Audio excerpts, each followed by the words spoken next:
in a line, and here they are. And they're racing. Decent start for most. And on the inside, kicking good time, looking to have a good time. But I Live for Candy, firing big time in the middle. Outside of that is Chloe's Magic to the outside of Tutti Frutti Pebbles. But I Live for Candy smashed them at 13-1.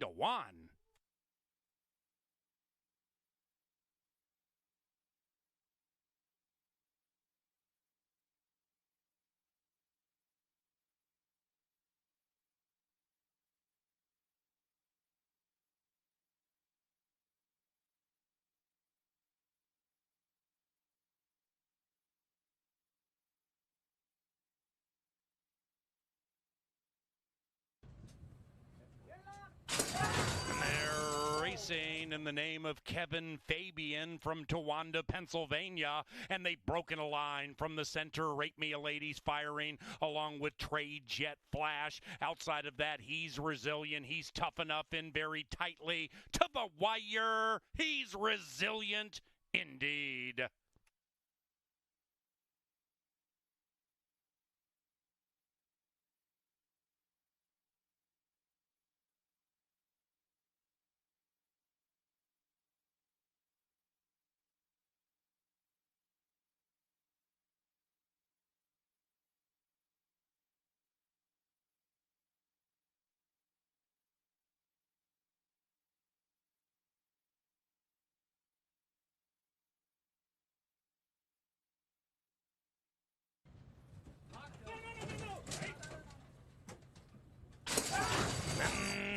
There they go. Trey Elegance, the favorite, came out very quickly, and so did I Am the Man Delphin. Outside of that is Modest Maven, far outside Moon Knockout, and Wildly Favorable. Chasing in Vain, Trey Elegance prevails.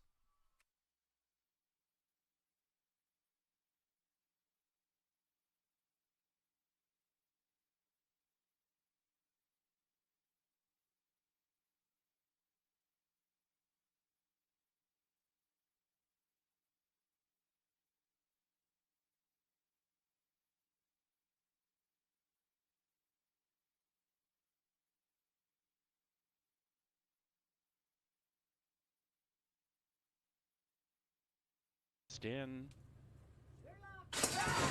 They're racing in the final Northland Futurity Trial. Excellent start. Invincible out nicely from the outside. Likewise for Bring Back My Vodka. And True is coming up big in the center at 11-1. True, Invincible, Bring Back My Vodka, 6, and a photo.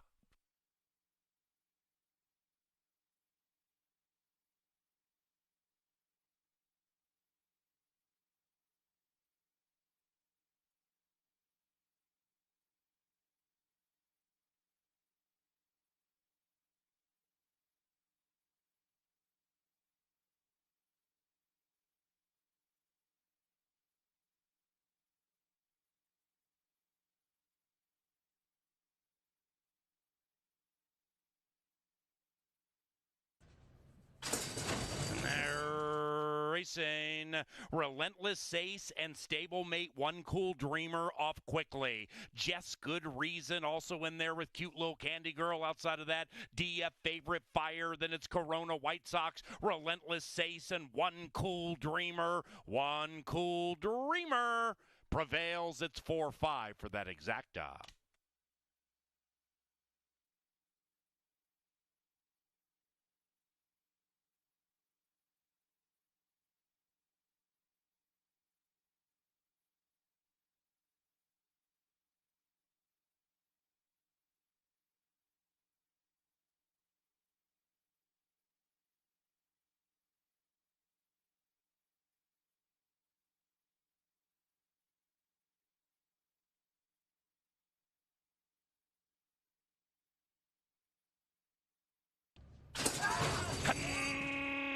There you go. Rough start for that 5 fly, Miss Corona Jess. Inside, Corazon di Capo comes out nicely. So does Western Reserve in the Peterson colors. In the center is Liberty. And now Jess Rocketman surging on the outside and prevailing at 2-5.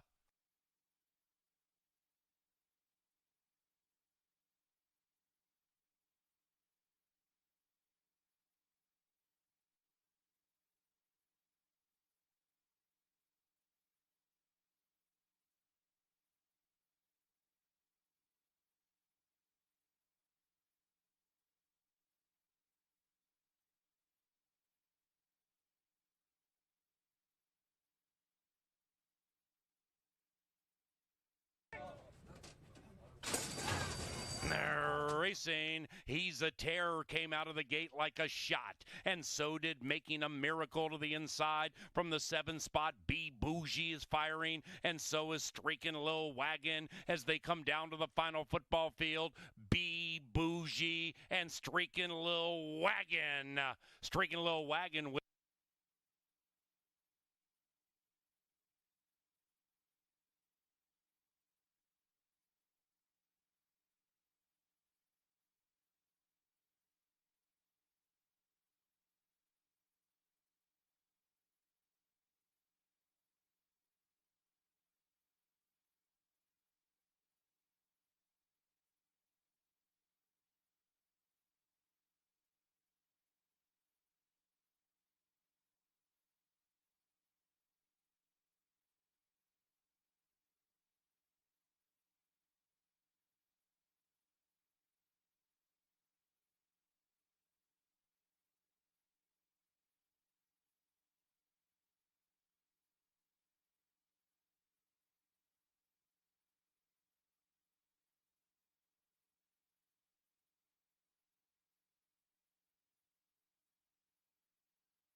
Good afternoon, ladies and gentlemen, and welcome to Canterbury Park.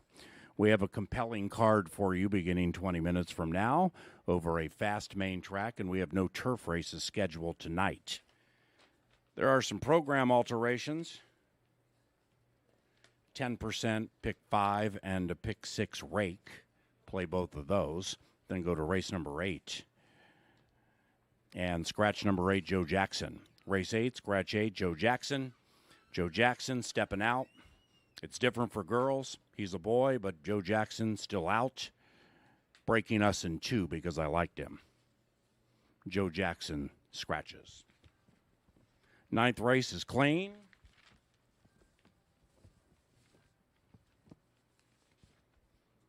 And in the 10th race, scratch 11, Holly Jess is sweet. And number 2 should be listed as a gelding. Fast main track, bountiful wagering opportunities, and analyst Brian Aragoni handicapping the card and race 1 coming up next.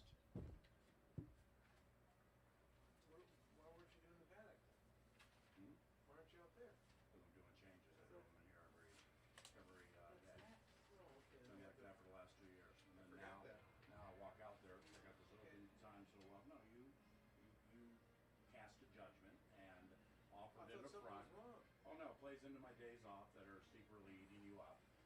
So we have this so well timed over a year and change.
Yeah, the Sanford Townsend Band. I don't know if that's played frequently to welcome Saratoga, Del Mar, Arlington International, or the Gulfstream season in South Florida, where IRAD wins all the turf races frequently, but that's what we do here at Canterbury.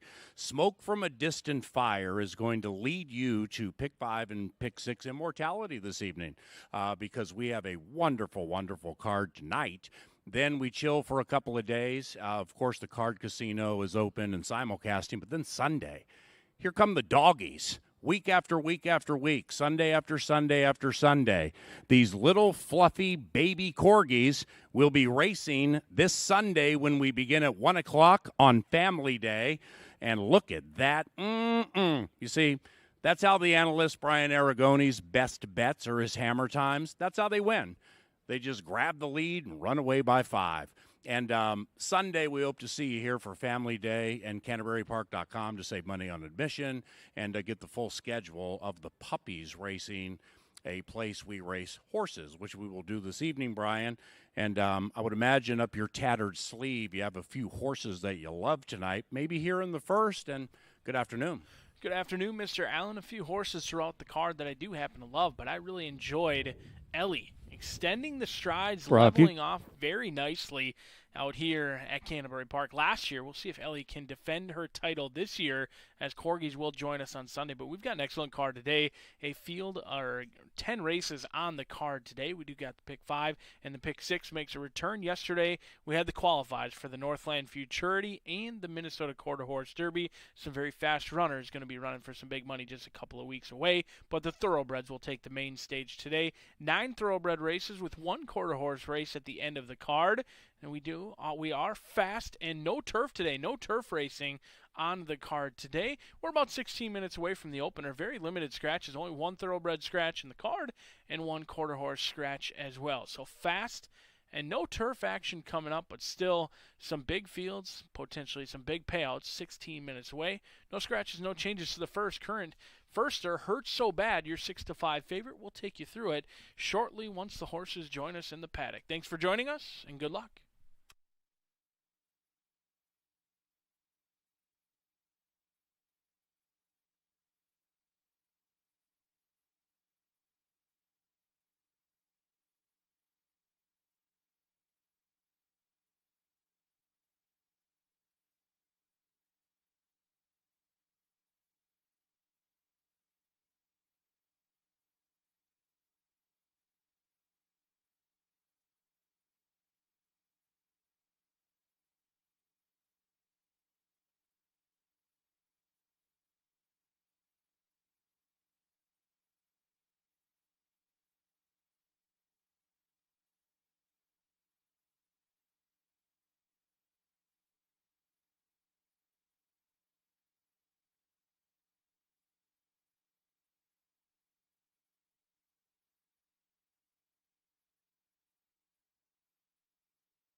Just 11 minutes from the opener on a hazy day out here at Canterbury Park, but fast and no turf.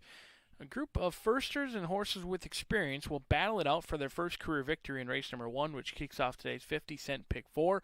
Currently taking all the action is Hurt So Bad. Now, I did have a difficult time deciding who to put on top. At one point, I did have Hurt So Bad on top. Then I switched it off, put it back on. I could not figure this race out at all. Hurt So Bad goes out for Novogratz Racing Stables. This was a $120,000 purchase in 2020. We'll see if they can get their return on investment. Alex Kinchari gets the call for Mac Robertson, but it is always difficult to ask a first-time starter to win first out, but doing so from the one hole can be very, very challenging, and that was ultimately played a factor in my decision. 6-5 on the board. We'll see if Hurt So Bad can be the real deal. Break alertly from the inside and take him gate to wire. Hopefully, it was 6-5 on the board. The 2 is Kiss a Lot, 7-1 on the board with Alonzo Quinones. This one was bet a little bit. A field of 8 went off at 5-1. Checked on the inside. They could not have been thrilled. And when we talk about post positions, that's what I was referencing with Hurt So Bad. Kiss a Lot was down on the inside last time. Didn't have enough speed to get to the front and had to check out of it relatively rapidly last time out. They'll put the blinkers on today. They do have a very nice workout since that career debut on July 1st. We'll see if Kisselot can bounce back in a big way. 7-1 on the board. The 3 is Beckett's Lucky Day. Fuentes gets the call for Patrick Swan as the Swan Gang sends out 2 in here. They've got the 3 as well as the 6. A very nice workout on June 22nd. 35-1 handling from the gate. We'll see if this one can show speed for the 2-year-old gelding by It's My Lucky Day. 16-1 on the board. The 4 is Turns and Conditions. One of only 3 horses in here with experience. Turns and Condition has showed speed, but hasn't shown the ability to finish quite yet. We'll see if Turns and Condition can find that endurance today under our leading rider, Lindy Wade. As Turns and Condition has gone to the track 3 times, 3 different riders. We'll see if Lindy Wade can have success today. The 5 is Hoya Paranoia. Dean Butler, the Hall of Fame rider, gets the call in here for Ty Garrett. The Colorado bred has been working out consistently since March. The dam won 10 races. This is her first full. We'll see if Hoya Paranoia can get her the first win with the first full at 5-1. 6 is where my money lands. The good-looking gray. It's Ears to Me. Why not? Betty Jo Williams. Don't be fooled by the numbers. There's no numbers to see, but I can tell you Betty Jo Williams, once a Sovereign Award winner up in Canada, she certainly can ride. We'll see if Ears to Me can run. 31-1 on the board. Not getting any play at all, but the good-looking Cuz I'm Leaving looks the best down here. Leaves no doubt. We'll see if Cuz I'm Leaving can run as good as he looks. He had trouble out of the gate last time out, stumbled, and then had to move awfully wide. I thought Cuz I'm Leaving ran a professional race last time out. We'll see if Alfredo Juarez Jr. can avoid a bad break with Cuz I'm Leaving at 4-1, but a field of 7 kicks off the racing here at Canterbury Park on a nice Thursday as we kick off the pick 4.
Here come the 2-year-old fellas onto the track. Our Thursday night card will kick off with 2-year-olds in 6 minutes. They go 5 furlongs in the first today. No program changes to report, and a 7-5 favorite residing on the rail. It Hurts So Bad. This is the first leg of our early 50-cent pick 4. Your other wagering options include pick 3s, doubles, exactas tries, and supers. 7 to pick from in this first race, and we do have 10 tonight. 9 thoroughbreds, 1 quarter horse race. The pick 4s begin here in the first and later on in race number 6. We have a $1,144 carryover in our 10% takeout pick 6. That'll begin in the 4th. No carryover in the pick 5, which begins in race number 5, but that is also a 10% takeout wager. Every Thursday night, we have live music over here on our Mystic Lake Music Stage. And tonight, we welcome Uncle Chuck to the Mystic Lake Music Stage. And one more thing before we do get to this early pick 4. Grey Duck offers 2-for-1 Grey Duck cocktails for the rest of the day if the number 6, Ears to Me, wins the first race today. That's the field's long shot at the moment at 26-1 with 5 minutes to post. Brian Aragoni puts together an early pick 4 ticket each day, trying to put a little cash in your pocket right away. We'll talk to him soon about his thoughts in the first 4 races of the day. Good luck on Thursday.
Hazy conditions out here in Shakopee, Minnesota. That's why on your screen, just a little bit of haze here at Canterbury Park. 4 minutes away from the opener.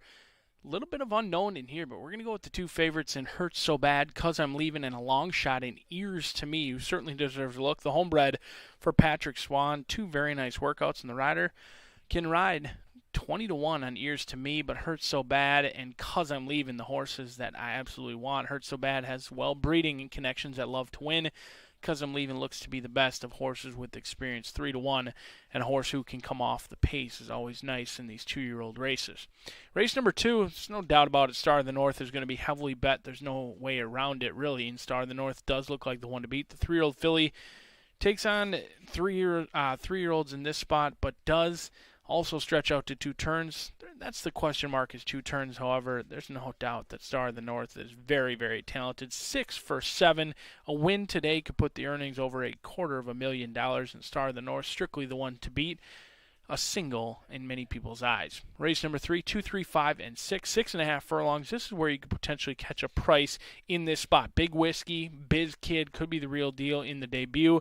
El Centenario, 9-5 morning line, not going to be on the ticket. I certainly have my question marks with the Santa Anita shipper, who debuts here at Canterbury for Maiden 10,000, going a difficult distance of 6.5, and there's a gap in those workouts between May 31st and July 10th. So in race number 3, that's where we hope to catch a price. In race number 4, Majestic Ice along with Danzig Star. Those are the 2 to beat, but anything can happen in race number 4. You've got Maiden 10,000 claimers going 6.5 furlongs. That is a race that I would want to add to it, but $12 is going to be the play. The single's likely to be 1-9. Maybe tab it for $1 or $2 if you would like, but we'll see if we can't just get it home a winner in here, as we're 2 minutes away from the opener right out here at the park.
Into the starting gate for the first this Thursday at Canterbury Park.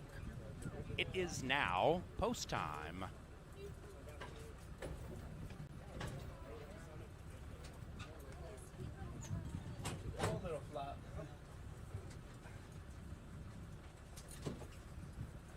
It is the first of 10. Fast main track. No turf races carded this evening. And Cause I'm Leaving is the last in line. Maidens ready to dash. Welcome to the show. Racing. Rough beginning for Hoya Paranoia, who now is rushing up and picking off runners 3 from the lead, which belongs to that 4 Turns and Conditions. Now joined by a couple of feisty grays. Cause I'm Leaving is on the wide side, and splitting them is Ears to Me. Now Ears to Me sucked out of it as that 7 Cause I'm Leaving takes the lead with 3/8 to go. Runs away sweetly too. Hoya Paranoia, last out of the gate, is now surging up to second and closing in coyly, tracked by Hurt So Bad. The others are insignificant except for maybe Kiss a Lot, who's 13 lengths from the lead. Meanwhile, Cause I'm Leaving eyeballs the rest of the field and decides to leave the scene, opening up by 5, make it 6, and the race is over. Cause I'm Leaving and Alfredo Juarez Jr. with a very, very well-meant one tonight, winning Throttled Down. Trainer Wade Rarick, Alfredo Juarez Jr., very impressive. 7-5-4, race 1.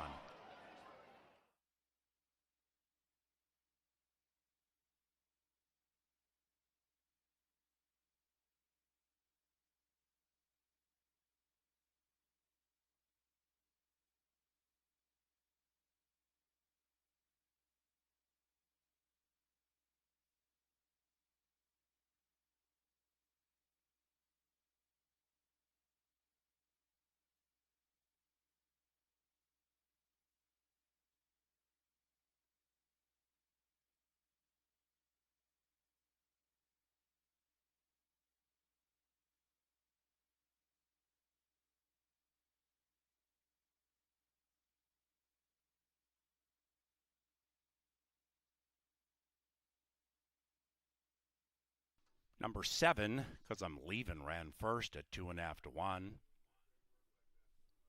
7-5-4, and a 4th place photo.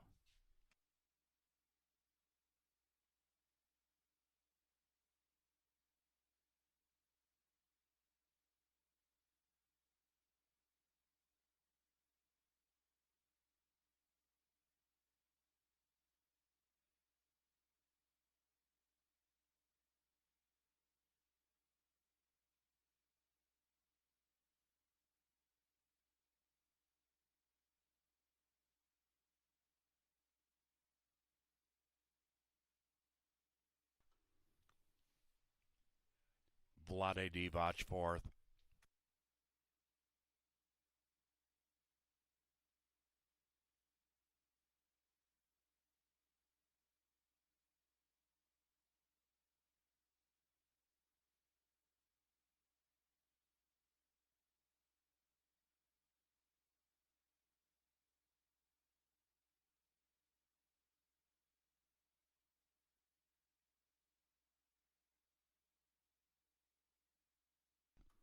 The first race at Canterbury Park is official. First exacta 24.60.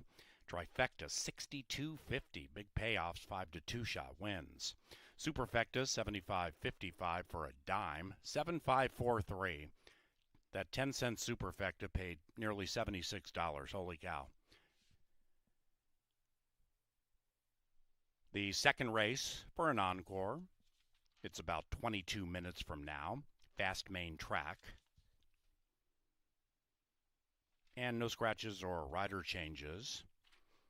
In race 2 from Canterbury Park, where the daily sponsors, and we thank you, are Appalados, Atomic Data, College City Beverage, Continental Diamond, Grey Duck Vodka, Gallagher Benefit Services, iHeartRadio, Jim Beam, Quick Trip, Loeffler, the Minnesota Lottery, Pepsi, the Star Tribune, and Irving Anderson Limited.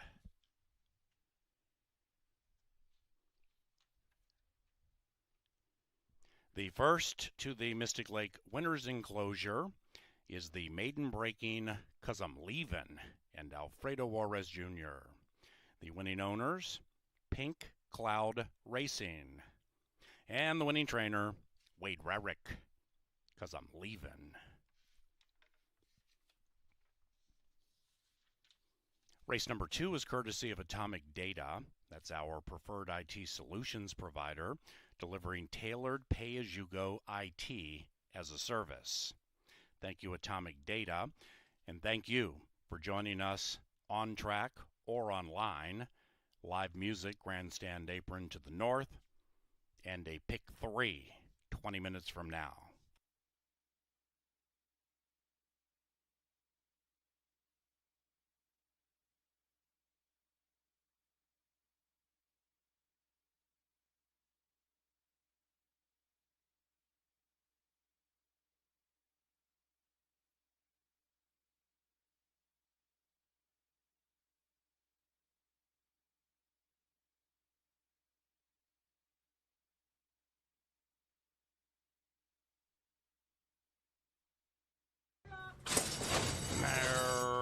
Racing. Rough beginning for Hoya Paranoia, who now is rushing up and picking off runners 3 from the lead, which belongs to that 4 Turns and Conditions. Now joined by a couple of feisty grays, 'Cause I'm Leavin' is on the wide side, and splitting them is Ears to Me. Now Ears to Me sucked out of it as that 7 'Cause I'm Leavin' takes the lead with 3/8 to go. Runs away sweetly too.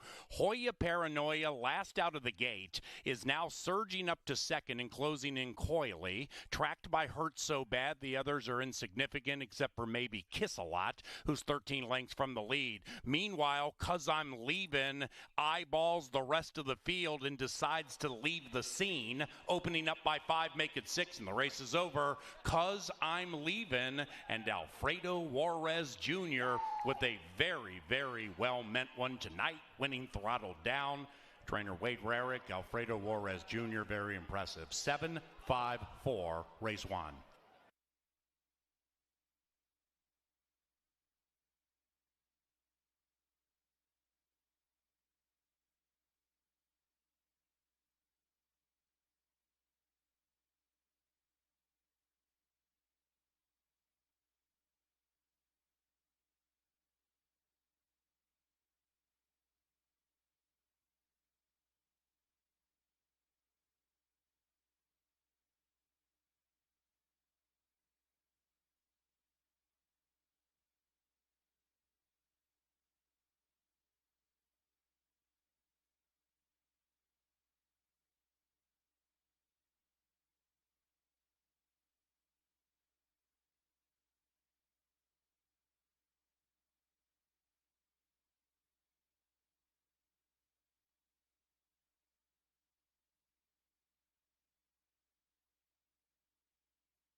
Just got done getting my tip sheet from Kevin Gorg with his tip sheets, and I'm told if you pay $2 today, not only will you get a tip sheet, you also get the inside scoop on when we may sign Kaprizov for how much and how long. A tip sheet and Kaprizov intel from Kevin Gorg right out here at the track. A field of 6 goes out for race number 2. And Minnesota Nice draws the rail for the Butsos. Lindy Wade gets the call. Our leading rider, Lindy Wade, at 9-1 on the board, on the toes, on the muscle. A great value player in here because all the money's on Star of the North early, and it will continue to be often. So the value player may be Minnesota Nice, who could be the one to bet, but the one to beat, no doubt about it, is Star of the North, who seems to be figuring things out. Now, has always had things put together physically, but not so much mentally. Has had the tendency to act up, kind of run her race in the paddock, but I can attest, while she went out to the track early, she was playing nice today and did not exhaust any additional energy during the saddling. We'll see if Star of the North can continue with the win streak, and the win streak is awfully impressive. In fact, this 3-year-old filly only lost her debut. Since then, she's rattled off 6 in a row, but 1-9, very skinny and very challenging to try and make money with a price like that. The 3 is Maiden Rock. Dean Butler gets the call for Bruce Reekin. This 3-year-old filly is 1 for 8. Did take on Open Company last time out. Should appreciate the class relief today. And one of the few in here that's tried this mile distance. In fact, Star of the North, while 6 wins in a row, has never tried 2 turns. Maiden Rock has had success here with 1 mile distances. 2 tries, 1 win, but was never involved last time out, but that was a state bred against Open Company, 17-1 on the board. The 4 is Temples Mon Cherie. Carlo Lopez gets the call in here, 30-1. Third start off the layoff. Turf to dirt in play as Bruce Reekin sends out the stablemates. He's got both the 3 and the 4. The 5 is That Would Be Nice. Israel Hernandez gets the call for Tony Ringstorff. I thought this one was in a perfect spot. 2 back, and then last time out, it just kind of ran evenly. Didn't show much, was in between horses. That was on the turf. They'll go back to the dirt today, 11-1 on the board. And the 6 rounds out the field. Paul Allen's a believer. He's got this one right on top with Icy Will Burn Ya. Leslie Mowing, Kat Bedford, celebrated her first win as a trainer last week. She looks to keep it rolling in here with Icy Will Burn Ya, 11-1 on the outside. But I'm going to try Star of the North to win 7 in a row.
The fillies and mares are on track for race number 2. This one is an allowance at a mile. It offers win, place, show, exactas, tries, supers, doubles, and pick 3s. Race 2 is sponsored by Atomic Data. And it'll go off in 6 minutes with a strong 1-5 favorite with good reason, Star of the North. She'll make her first start in at 2 turns in about 5 minutes. And once they start their warm-ups, we'll take a glance at how things are looking in the jockey and trainer standings. Been away for a little while, but we'll refresh your memory and take a look at how things are shaping up.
There on screen is BA's Budweiser Hammer Time. That's Star of the North. She's currently 1-9, and she looks to win 7 in a row. This is, again, her first start around 2 turns, but the way that she has handled this sort of company going any sort of sprint distance, you would think that this wouldn't be too big a step for her. Looks good on the track. She's staying calm back in the chute, as is per normal for her. And Star of the North now clicks up just 1 notch to 1-5 as the Budweiser Hammer Time from Brian Aragoni.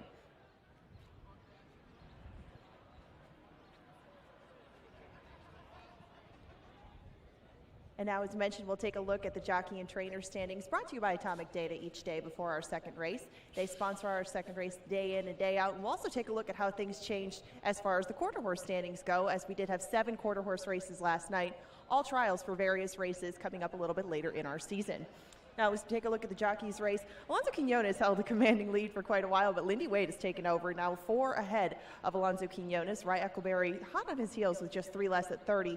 Alfredo Juarez won the first race today and picks up 1 on all 3 of those, although Star of the North looks to get Ry Eccleberry another 1 to gain on the top 2. That's how they stand with the jockeys. Now back to the trainers. These 2 have been volleying for quite a while. That's Robertino Diodoro and Mac Robertson.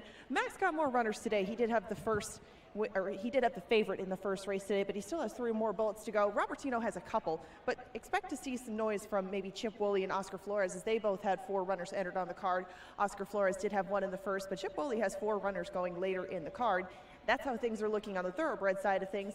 And back on the quarter horse side of things, Edwin Escobedo still leads the way by 5 over Luis Valenzuela. Nick Goodwin sitting just behind him. He had a very good night last night as well. And Jason Olmstead, a lot of qualifiers coming out of last night, and he has a firm hold over the lead in the trainer standings at 17 ahead of Tyler Stein at 6 and Ed Ross Hardy with 4. We're now 2 minutes away from race number 2. They are creeping ever closer to the gate for this allowance, and your 1-5 favorite remains Star of the North, looking to keep her year spotless and go 5 for 5. We're 1 minute away. Get your bets in now.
They've reached the starting gate, and it's post time for the second at Canterbury. The 1-5 favorite, Star of the North, goes in.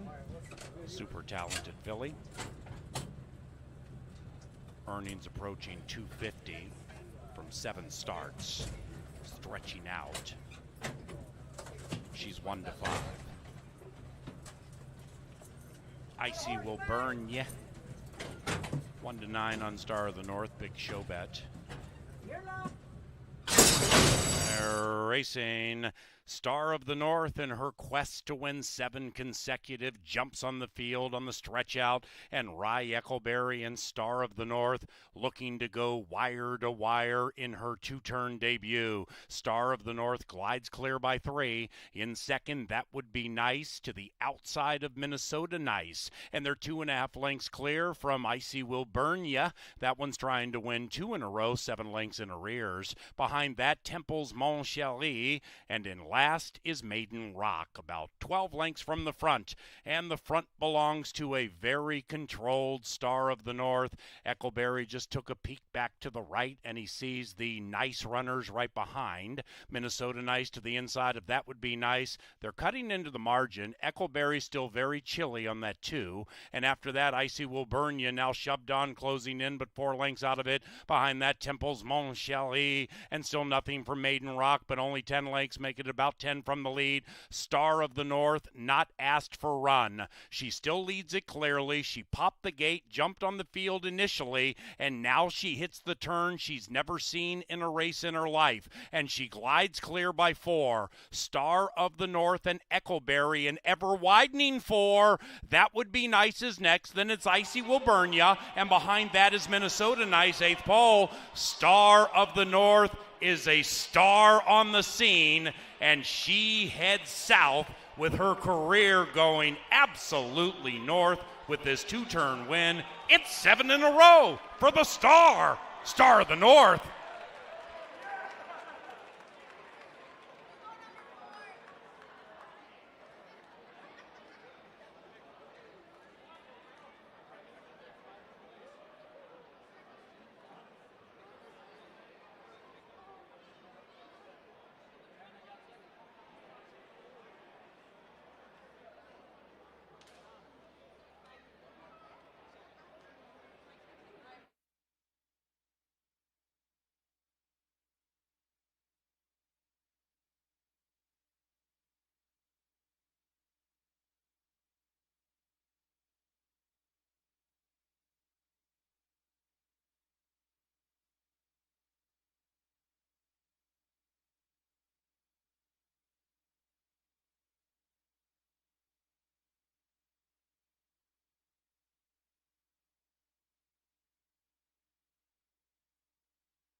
And the second race is official.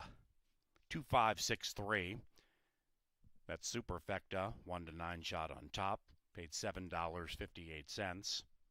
Skinny payoffs up and down with Star of the North winning and paying 210, 210, 210. Okay. The third race is about 23 minutes from now. Fast main track, no scratches. The third is courtesy of Bud Light Seltzer. And we welcome Alliance Management celebrating Christmas in July with race number 3.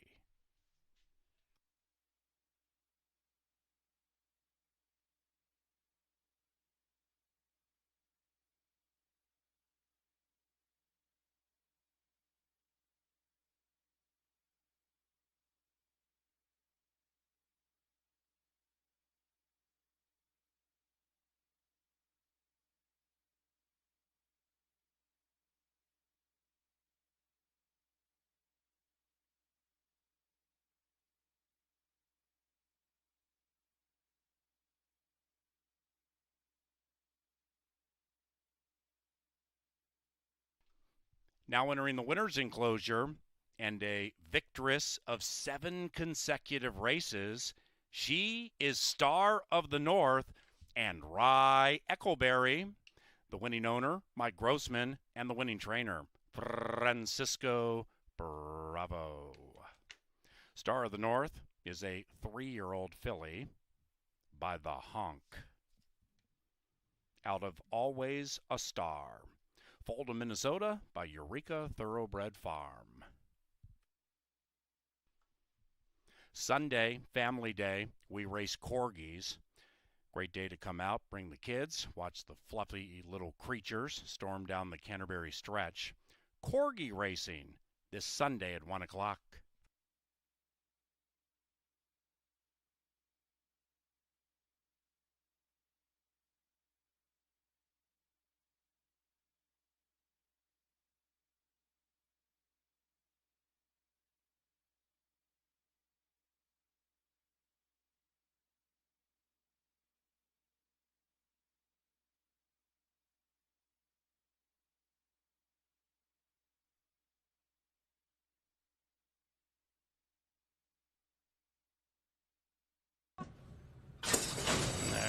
Racing.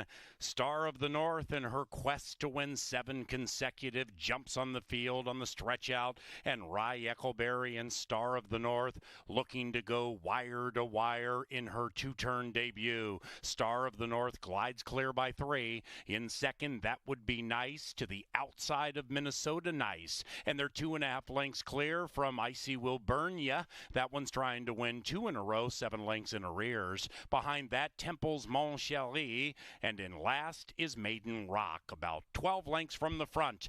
And the front belongs to a very controlled Star of the North.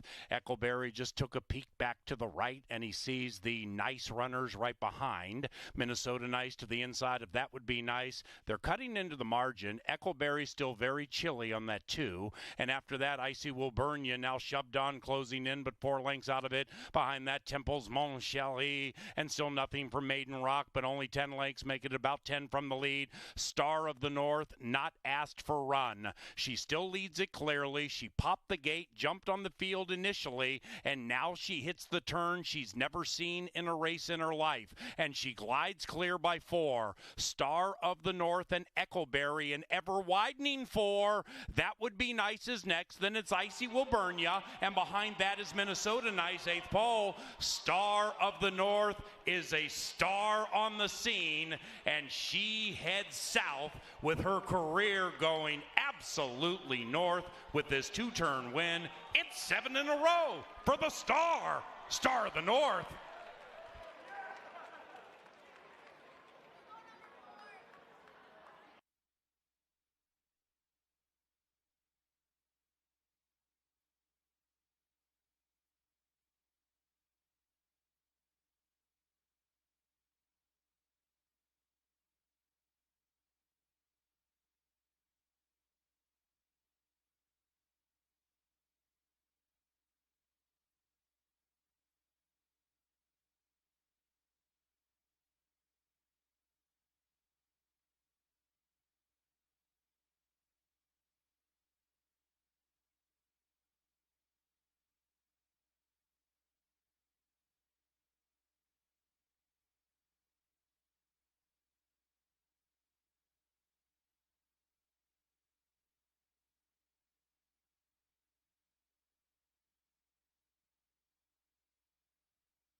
Star of the North with earnings over $250,000 with a win today, and now 7 in a row. Only lost the debut.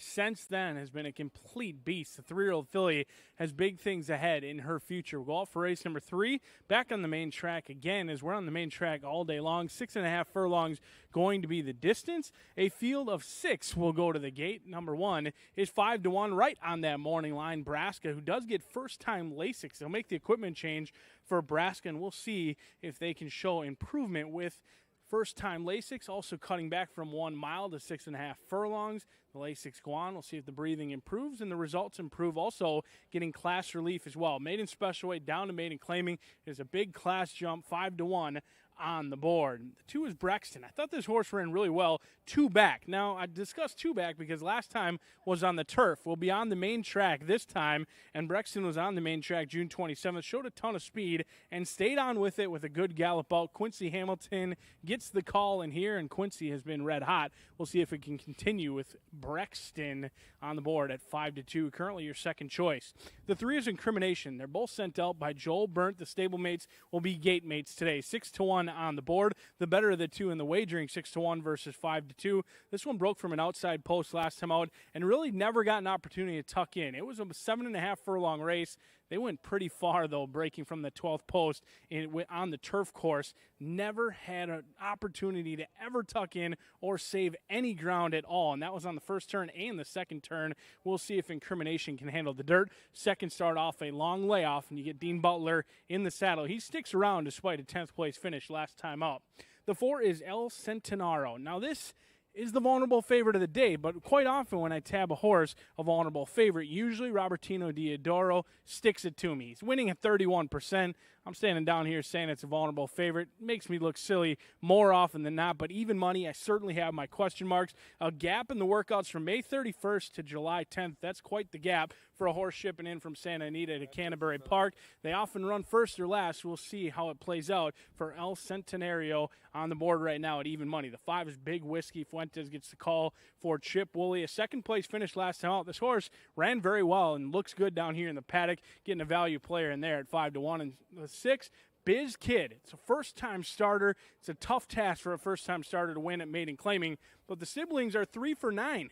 One of those siblings made almost $1 million, $936,000, but all of those earnings, they came on the turf. We'll be on the dirt today, 15-1 on the first start. Biz Kid has a field of 6, goes 6.5 furlongs on a hazy day out here at the park.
In 7 minutes, we'll take off for race number 3.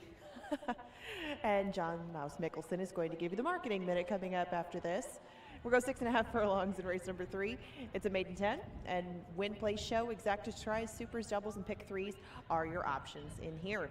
The third is brought to you by Bud Light Seltzer, and your 6-5 favorite at the moment, El Centenario from the Robertino Diodoro camp. We welcome Alliance Management. Christmas in July is going on for the next 3 races for them. Thanks for joining us on this, yes, hazy Thursday. It is time for the Marketing Minute. I think that's a good idea, Mr. Mickelson. So we have a couple of things coming up. Summer school is going on right now, but if you didn't make it to this session, you can go on August 4th and August 11th. It goes from 6 to 8 on those days. You can buy your tickets online, save a couple bucks if you go about it that way. And your $15 ticket includes your admission, a Gorg's Power Play tip sheet, instructional seminar on playing the races, a free beverage, and more. But in addition to that, if you would like to see something a little bit sooner, or if you play some races from Saratoga and around the country, he does something called the Simulcast Saturday Kickoff. There's no fee to attend it. You do have to register ahead of time, and it begins on 10 a.m. on certain Saturdays. We'll have one this Saturday for the Jim Dandy and the Bing Crosby, on August 7th for the Whitney, and for August 28th with the Travers. There's free past performances, that seminar, a tip sheet for a selected track that day, usually Saratoga, and a $50 giveaway for the bet of the day. Other ways to get involved, check out the info on the website. We have a new contest coming up later in the month for Made in Minnesota Day. That could get you into the BC Big Ten at the end of the season. There's other ways to get involved in that too with Super Satellites. We have stuff going on in horse tourneys. There's different contests going on sportofkings.net. There's a lot of different ways, but all the links to get to those contests will be at canterburypark.com. We're 5 minutes away from race number 3. A little more wide open affair than the last one, but you do still have a heavy favorite in El Centenario. Get in your bets within the next 5 minutes. They'll be at the gate soon.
Biz Kid last in line.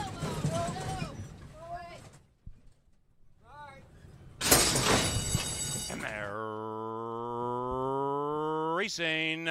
And the one up a bit slowly on the inside was the class-dropping Breska. And between runners, Brexton also on a class drop. Brexton, like Minnesotan Suni Lee, in search of that gold. Race 3 Thursday at Canterbury. It's Brexton leading it from Big Whiskey, looking to leave the field punch drunk.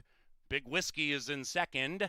Then we come back about a half length on the inside. It is Incrimination trying to scoot through on the inside as Brexton still leads it between runners. A recovering Braska's on the move. Outside of that is Biz Kid and El Centenario. Holy cow, all six are separated by 5 lengths, and they're doing the breaststroke like an Olympian at the top of the stretch. And as they reach the top of the stretch with a quarter of a mile to go, we have a big-time battle up front. It is Brexton on the inside. Outside of that one is Big Whiskey, and here comes El Centenario. The others are a Ryan Krauser shot-put record from catching the leader, and the leader is El Centenario at 3-5. El Centenario home and cooled out.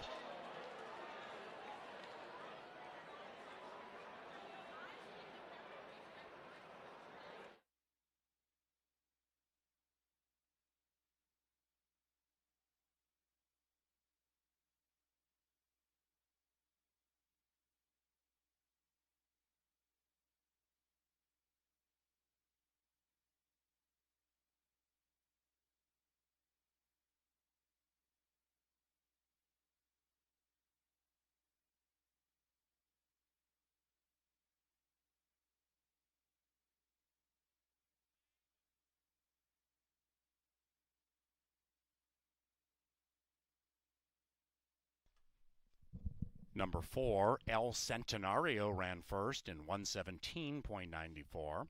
It is 4.251, and we had a claim.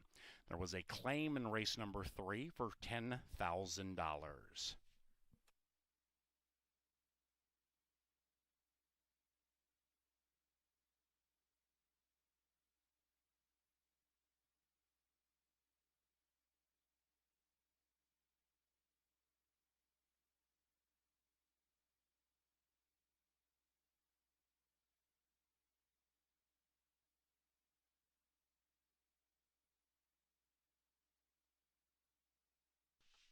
Ladies and gentlemen, the runner-up, Brexton, was claimed. $10,000 the price tag. The new trainer, Oscar Flores, and that's the new owner. Make that the new trainer, Oscar Flores, and the owner, Danny Caldwell. Oscar Flores trains. Allison Caldwell owns. Number 2, Brexton. Third race is official. It was chalk all odds. $5.75 for the first pick 3. Trifecta paid $5.85, and the $1 exacta got you 4-1 on your money. Let's shake it up a little bit with the fourth race. This begins the 10% takeout, $1 pick 6. We have a modest carryover pool around $1,000, and the fourth is 23 minutes from now. Those here with Alliance Management and Christmas in July, welcome to the races.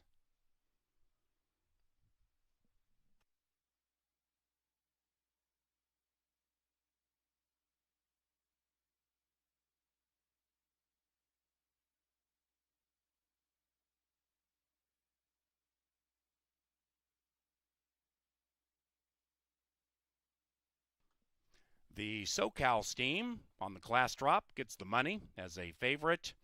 Leading connections here, it is El Centenario and our leading rider, Lindy Wade, for our leading trainer, Robertino Diodoro, and the leading ownership group, Jason Bullard's Empire Racing. This is El Centenario.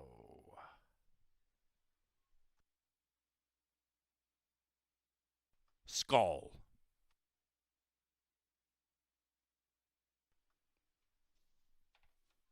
Hey, ladies and gentlemen, the Canterbury Park concert series begins very soon. Go to canterburypark.com for details.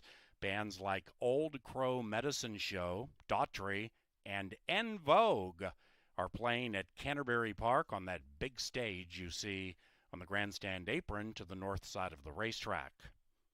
Go to canterburypark.com. Tickets are on sale now, or stop by the track level marketing booth to get information and see Old Crow Medicine Show, Daughtry, En Vogue, and more. It's the Canterbury Concert Series.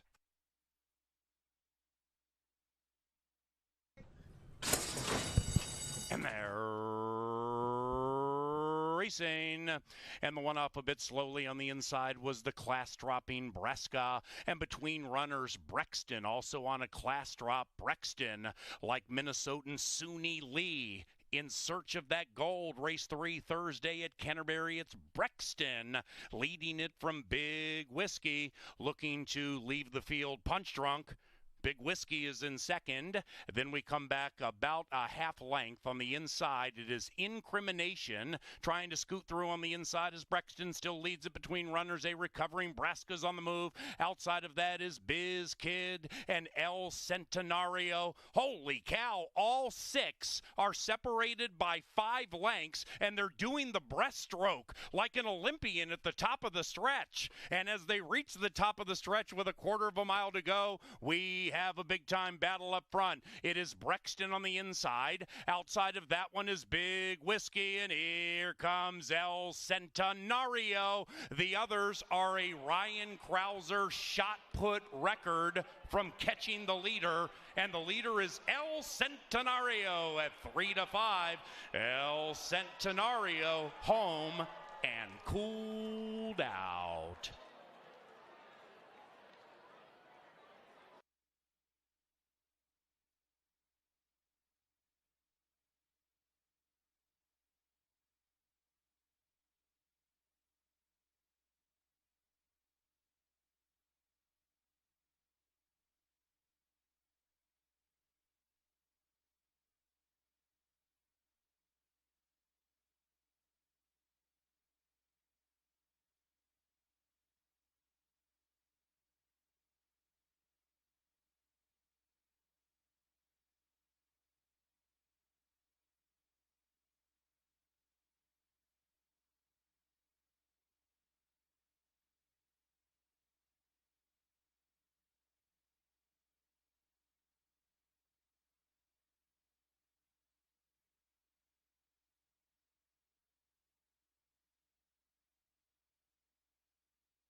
Uncle Chunk rocking it on the stage as we're 12 minutes away from the $1 pick six, and that pick six already has plenty of money in the pool, just under $1,600 in that pick six pool for a carryover, and it's there for the take. And pick the next 6 races right and do so. We've got a 10% takeout pick six, and it begins in just 12 minutes. On your screen now, it's Laura and Lucas. Rye Eckleberry gets the call for Nevada Litfin.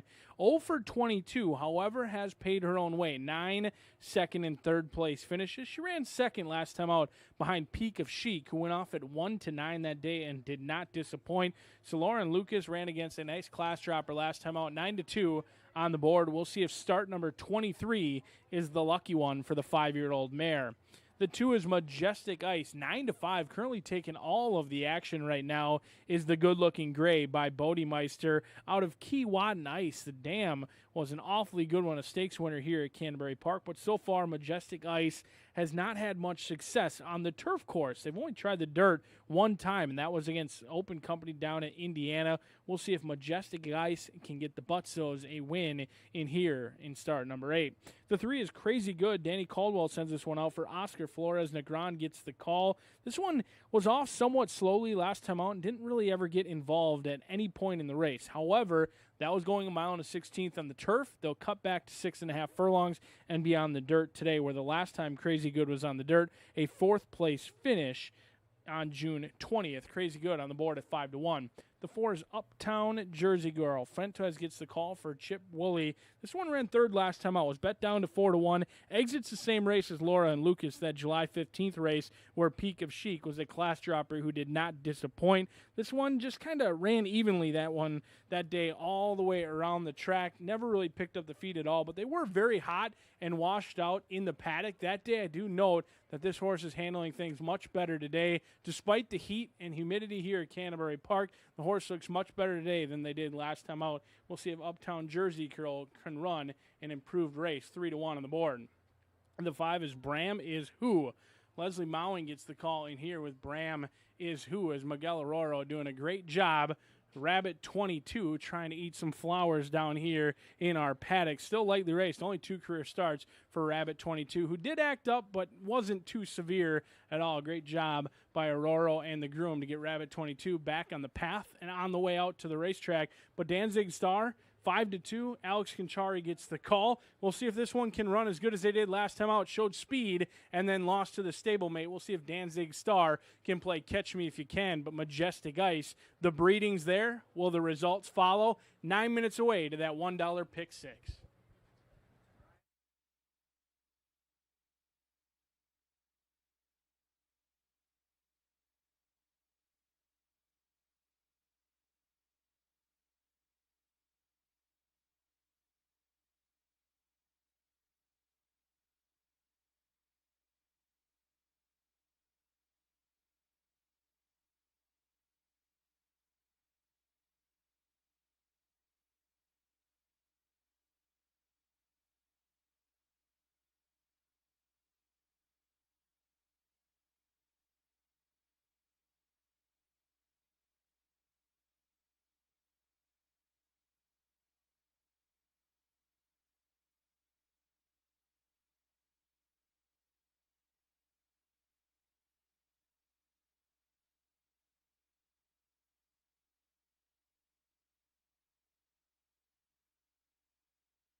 Lynn Dykert, ladies and gentlemen, just more music stylings to add to your Thursday night. I hope you're enjoying Uncle Chunk thus far. We're up to race number 4, and it's 7 minutes away. They'll go 6.5 furlongs in here. Somebody will be a winner for the first time at the conclusion of the 4th. It kicks off our 10% takeout dollar pick six. And your other wagering options are the usual suspects: pick threes, doubles, exacta strive supers, and win place and show wagers. Your 9 to 5 favorite, Majestic Ice, the daughter of Bodie Meister and Jeff Madey's favorite Minnesota bred filly, Keewatin Ice. The fourth is sponsored by Jim Beam, and it features for a second time the Alliance Management Christmas in July event. Welcome to the races, and good luck in the pick six if you're playing along. They'll go off in 7 minutes.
into the gate. It is now post time for the Canterbury Park Pick 6. Majestic Ice is favored. More members of Alliance Management joining us in the winner's circle. Ladies and gentlemen, welcome. Not to the side, Dre, behind, you know. Rabbit 22, the field's long shot, last in. Just get a hold of it. Don't be afraid to pack, guys. Yeah. Rabbit 22, still balking. They're trying to push, and it's Undoubtedly not getting support from Elite 22. Now the filly moves in. Here they come, maiden claimer, 6 and a hook. Racing nearly popped as 1, but Uptown Jersey Girl went back to last and is about 9 lengths from the front. Meanwhile, up top, a couple slug it out early. Danzig Star trying to run away from the field. Danzig Star, 2-1, very fast, leads by 3. Majestic Ice is that favored gray in Uncle Barry's colors to the inside of Rabbit 22. Then we come to Laura and Lucas, 7 lengths from Danzig Star, who flies into the far turn. Brahms is who? A bit wide, being shoved on, and about 3-4 lengths clear from Crazy Good, just put in last by Uptown Jersey Girl. Well strung out off the far turn, and the two most well supported in the win wagering are a mile clear from the rest of the field. It is Danzig Star and Conchari, and outside Majestic Ice is the gray looming, and they are 7 clear from Brahms's Who, continuing to fight on at 16-1. And with 3/16 to go, Majestic Ice just put a chill over the field. Majestic Ice with an ever-widening 3, make it 4. Danzig Star can only watch this 3-2 filly run away. In third is Brahms's Who. It is 2-6-5 in race 4. Majestic Ice. Chilly.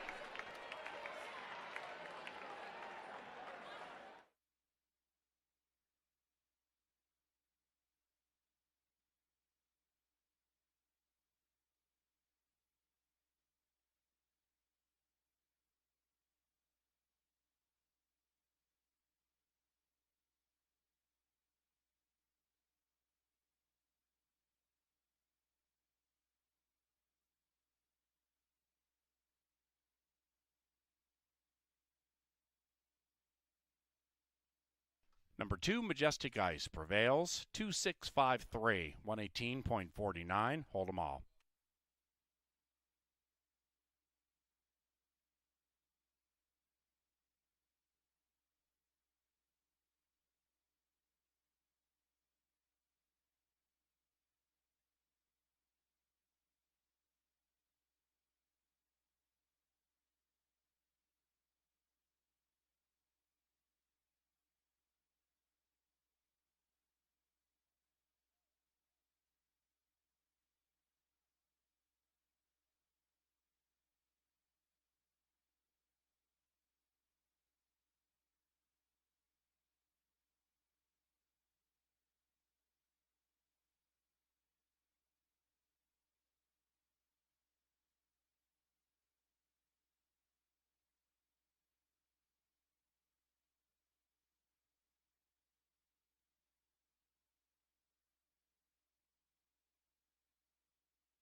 And the 4th race is official, and it was chalk all odds at $42.50. Superfecta $23.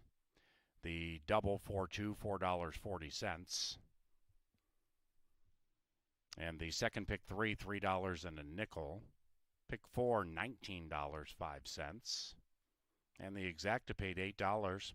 But the big news, the two most well supported in the win wagering ran 1-2. Brahms is who third, and the chalk all odds checks in at nearly $43.50.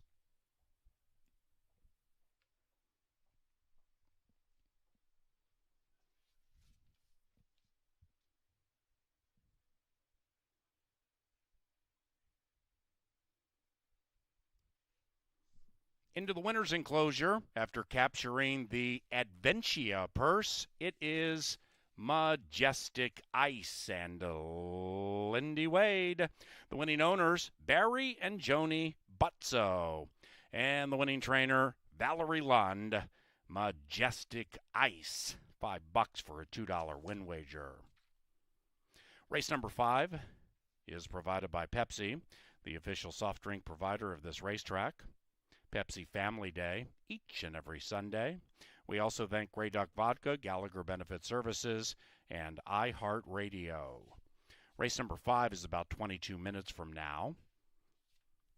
And in the 5th race, no scratches, no rider changes. This one begins the 50-cent pick 5 with that 10% takeout. That's 22 minutes from now. Good luck.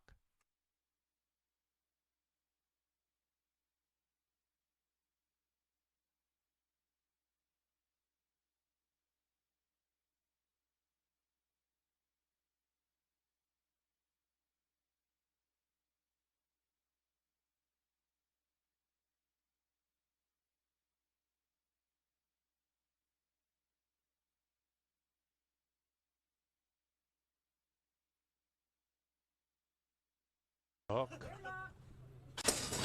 And they're racing.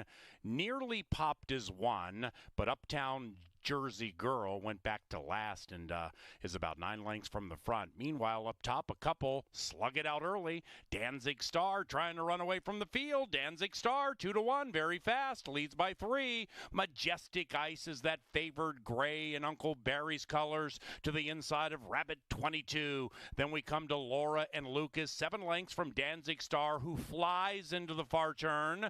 Brahms is who? A bit wide, being shoved on, and about 3-4 lengths clear from Crazy Good, just put in last by Uptown Jersey Girl. Well strung out off the far turn, and the two most well supported in the win wagering are a mile clear from the rest of the field. It is Danzig Star and Conchari, and outside Majestic Ice is the gray looming, and they are 7 clear from Brahms's Who, continuing to fight on at 16-1, and with 3/16 to go, Majestic Ice just put a chill over the field. Majestic Ice with an ever-widening 3, make it 4. Danzig Star can only watch this 3-2 filly run away. In third is Brahms's Who. It is 2-6-5 in race 4. Majestic Ice. Chilly.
Field of 9 kicks off tonight's 10% takeout pick 5, a 5-furlong dash for the maidens. We've got some first-time starters mixed in with horses with experience, but all the money is going on Missy Needs a Cocktail. Nick Goodwin gets the call, and he had himself a night yesterday with the quarter horses, bringing home 2 winners. We only had 7 races. He won our first 2. He'll look for his first thoroughbred victory of the year here with Missy Needs a Cocktail. The dam made over $1 million as a Louisiana bred, and this one's a half to Superior's Boy and Super Constitution, 2 horses who have had success here at Canterbury Park. We'll see if the Godolphin bred can get the money here with Missy Needs a Cocktail. 8-5 is the one to beat. The 2 is Because. Now, this one was entered a few weeks ago, did scratch at the gate. It's somewhat of a wild card, but the dam, Because of Me, made over $100,000. This is her first foal to make it to the races. We'll see if this 2-year-old filly, Because, can win for Bar VH Ranch and Quincy Hamilton. The works say go. We'll see if it's a green light for Because. The 3 is Heart on the Run. Lindy Wade gets the call in here for Wade Rarick. We saw Wade Rarick win in a dominating fashion in race number 1. We'll see if he has another one in here with Heart on the Run. This one is a half to Slew's Him, who won the first 3 races in very impressive fashion here at Canterbury Park, but they were entered to run on July 15th. They missed that race, come back just a few weeks later. We'll see if Heart on the Run can make her brother happy. Slew's Him at 9-1. The 4 is Latin Nikita. Chad Lindsay gets the call for Sandy Swear in here. The 2-year-old filly by It's My Lucky Day did make the debut on July 15th. Didn't know much about it, kind of off slowly and never really got into the race, but should continue to improve with experience. Latin Nikita, 14-1. The 5 is Outwork the Okie Girl. Lonzo Quinones and Mike Beeler looking to team up for a win in here. These guys have teamed up at 20% so far this year. This one was scratched along with Because in the same race. They both were entered. Both acted up at the gate. We'll see if they can stay cool, calm, and collected once they get closer to the gate. But the 2-year-old filly by Outwork has been working very nicely in the morning. We'll see if it can translate to success in the afternoon. The 6 is Roland Blackout. Alex Conchari and Nancy Sheehan, similar to the 4, does have experience but didn't show much. This one showed just a little bit of speed and then backed out of it. Nick Goodwin hops off. He'll ride the 1. Alex Conchari hops on, hoping to have more success. Does have a very nice workout, 46-2 on July 21st. We'll see if Roland Blackout can run up to those works. The 7 is Lipstick Lady. Fuentes gets the call in here for Chip Woolley. 3-1 morning line. Currently ice cold on the board at 8-1, but does hold the most experience. The 8 is Circle Back Girl. Alfredo Juarez gets the call for Oscar Flores. Danny Caldwell looking to team up with a win in the first, but I'm going to try Ghosted Girl, the good-looking Ghosted Girl, who's taking some action as well. 10-1 morning line, down to 4-1. This one is a half to Kershaw. Now, you may know Kershaw as the pitcher, but Kershaw is also a horse who's made $250,000 and still doing very well, most recently seen at Oaklawn Park. We'll see if the half to Kershaw can throw a strikeout in here with Ghosted Girl at 4-1. Leslie Mowing on the outside. A field of 9 kicks off tonight's Pick 5.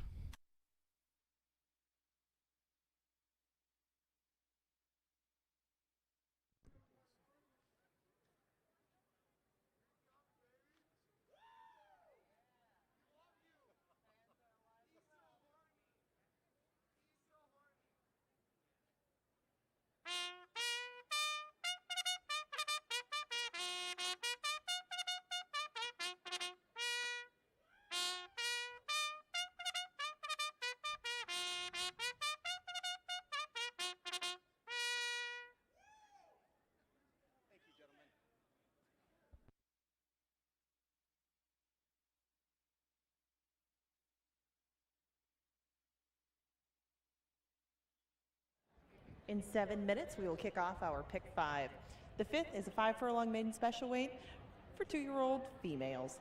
Win, place, show, exactas, tries, supers, doubles, and pick 3s are all on the wagering menu in addition to the pick 5. It's sponsored by Pepsi day in and day out, and it is the 3rd leg of the Alliance Management Christmas in July. Welcome to the races, and welcome to the winner's circle.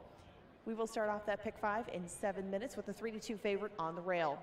Missy Needs a Cocktail is your current favorite on the board. And Brian Aragoni looks to give you a winner in the pick 5.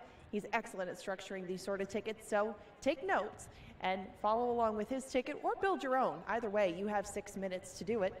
They're now making their way on track. Good luck.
the Maker's Mark pick 5 as we're just 2 minutes away, and it kicks off with a nice field of 9 in here. A challenging field from a handicapping perspective.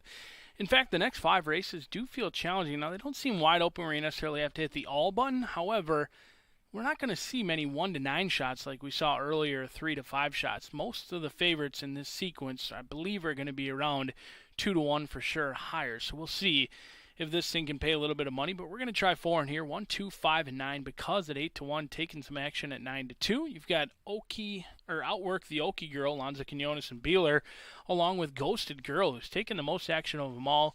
Maybe 7 to 2, but that's off a 10 to 1 morning line. 1, 2, 5, and 9, where we go into race number 6. We're going to use the 2 that I like the best out of horses with experience, Top Dog and Natural Chill. Now, they both did it in opposite ways. Natural Chill showed speed, tired late, was the beaten favorite. Top Dog really didn't get bet at all, but did break from post number 13, rallied nicely and galloped out well. Should appreciate the extra distance today, being by street sense. We'll see if Top Dog can get the distance 1 and 4 in race number 6. As we go on to race number 7, 1, 3, 4, and 7. Airwalker is a long shot that I think you need to use. A third-place finish last time out. That was with Miguel Aroro.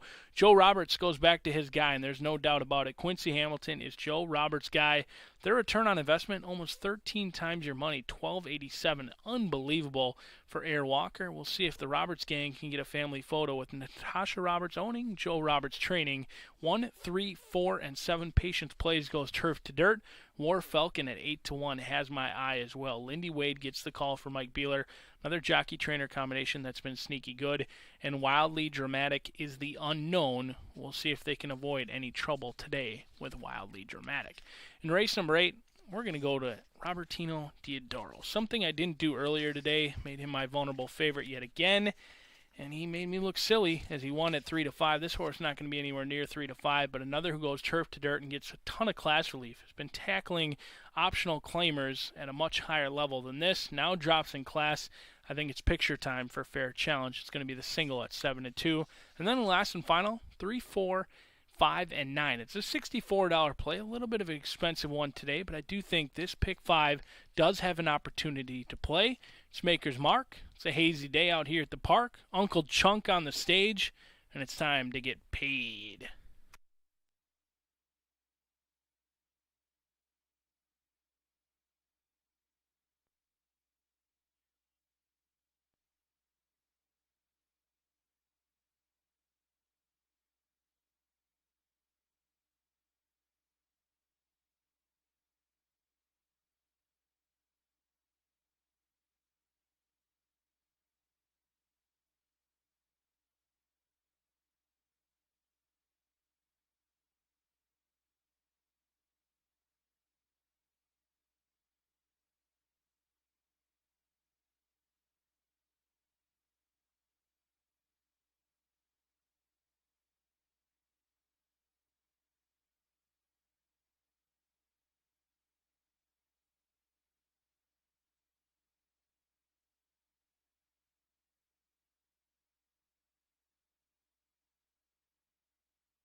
It's post time as they move in line for race number 5 and the Canterbury Park Pick 5.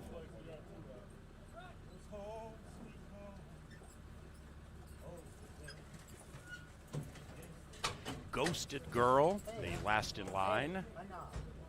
Wide open in the win wagering. The bookenders battling for favoritism. They're each 3-1. Ghosted Girl goes in. 9 maidens ready to dash. Oh! Number 3, Hard on the Run, has flung our leading rider, who quickly rejoins. Still off.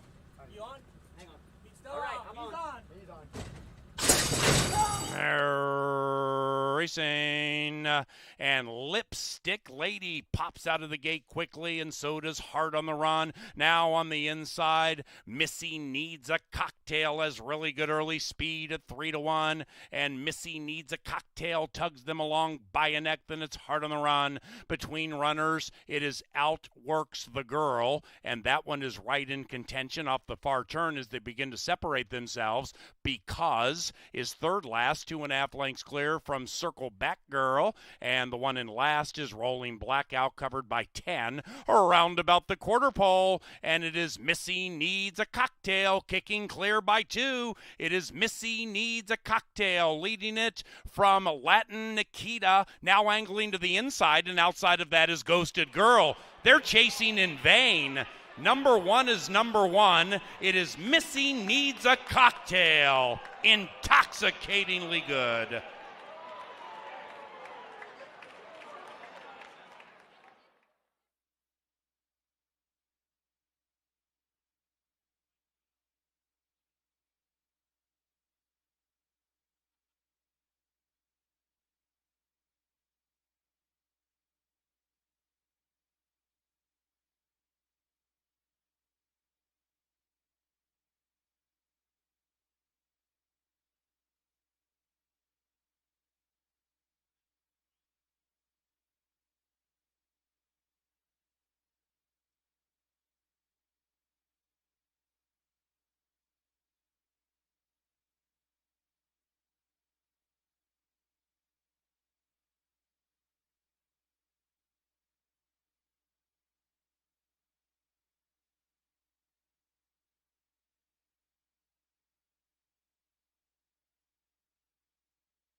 Number 1, Missy Needs a Cocktail, ran first.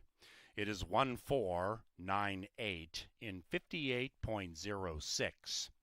And the results are unofficial. Please hold all tickets.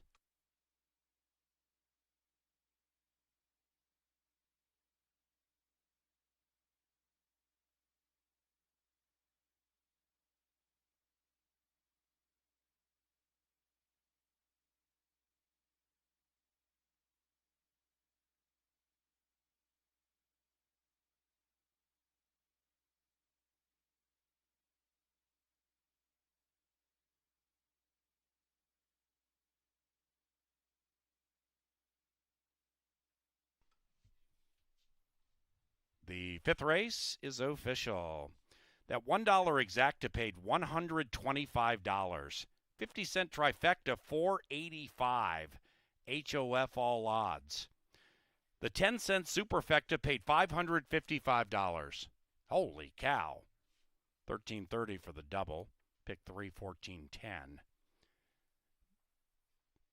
Big balloons with the exotic payoffs and a 3-1 shot on top.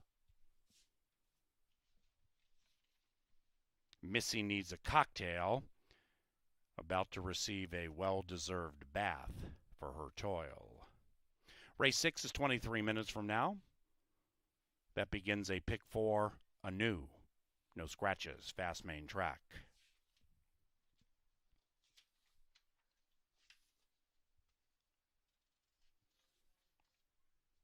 Race number 6 tonight, provided by Mystic Lake Casino Hotel. And don't forget Sunday at 1 o'clock, the return of Wiggle Butt Racing. August 1st, this Sunday, and the 22nd, we have corgi dogs racing. Watch these adorable athletes zoom down the track between live horse racing. Purchase your tickets online and save some money. Corgi racing, along with horse racing and Family Day Sunday at 1 o'clock.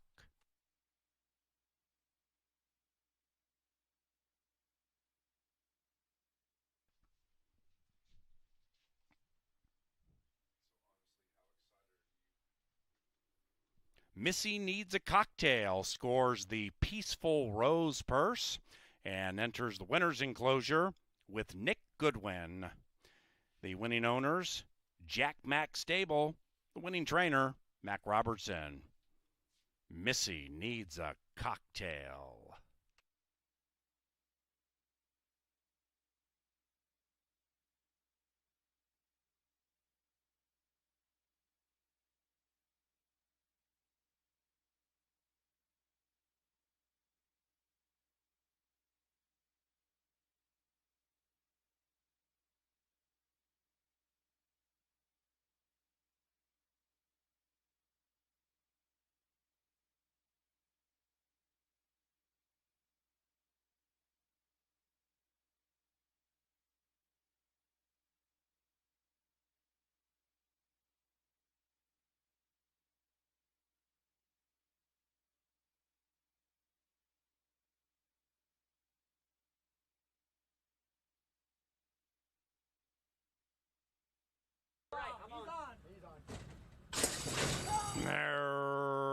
Racing, and Lipstick Lady pops out of the gate quickly, and so does Heart on the Run. Now on the inside, Missy Needs a Cocktail has really good early speed at 3-1, and Missy Needs a Cocktail tugs them along by a neck. Then it's Heart on the Run. Between runners, it is Outworks the Girl, and that one is right in contention off the far turn as they begin to separate themselves. Because is third last, 2.5 lengths clear from Circle Back Girl, and the one in last is Rolling Blackout, covered by 10 around about the quarter pole, and it is Missy Needs a Cocktail kicking clear by 2. It is Missy Needs a Cocktail leading it from Latin Nikita, now angling to the inside, and outside of that is Ghosted Girl. They're chasing in vain. Number 1 is number 1. It is Missy Needs a Cocktail. Intoxicatingly good.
winning trainer, Mac Robertson.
It's another Thursday out here at Canterbury Park, and not only does it mean we've got live music with Uncle Chunk on the stage, but it also means we've got BA's Race of the Day, where I take a break and let one of the fans be the analyst of the day. Today's lucky winner is Miguel. Get a Canterbury swag bag, but also a $10 win wager on his top choice. Not mine, his top choice. He's going with the 4, Top Dog.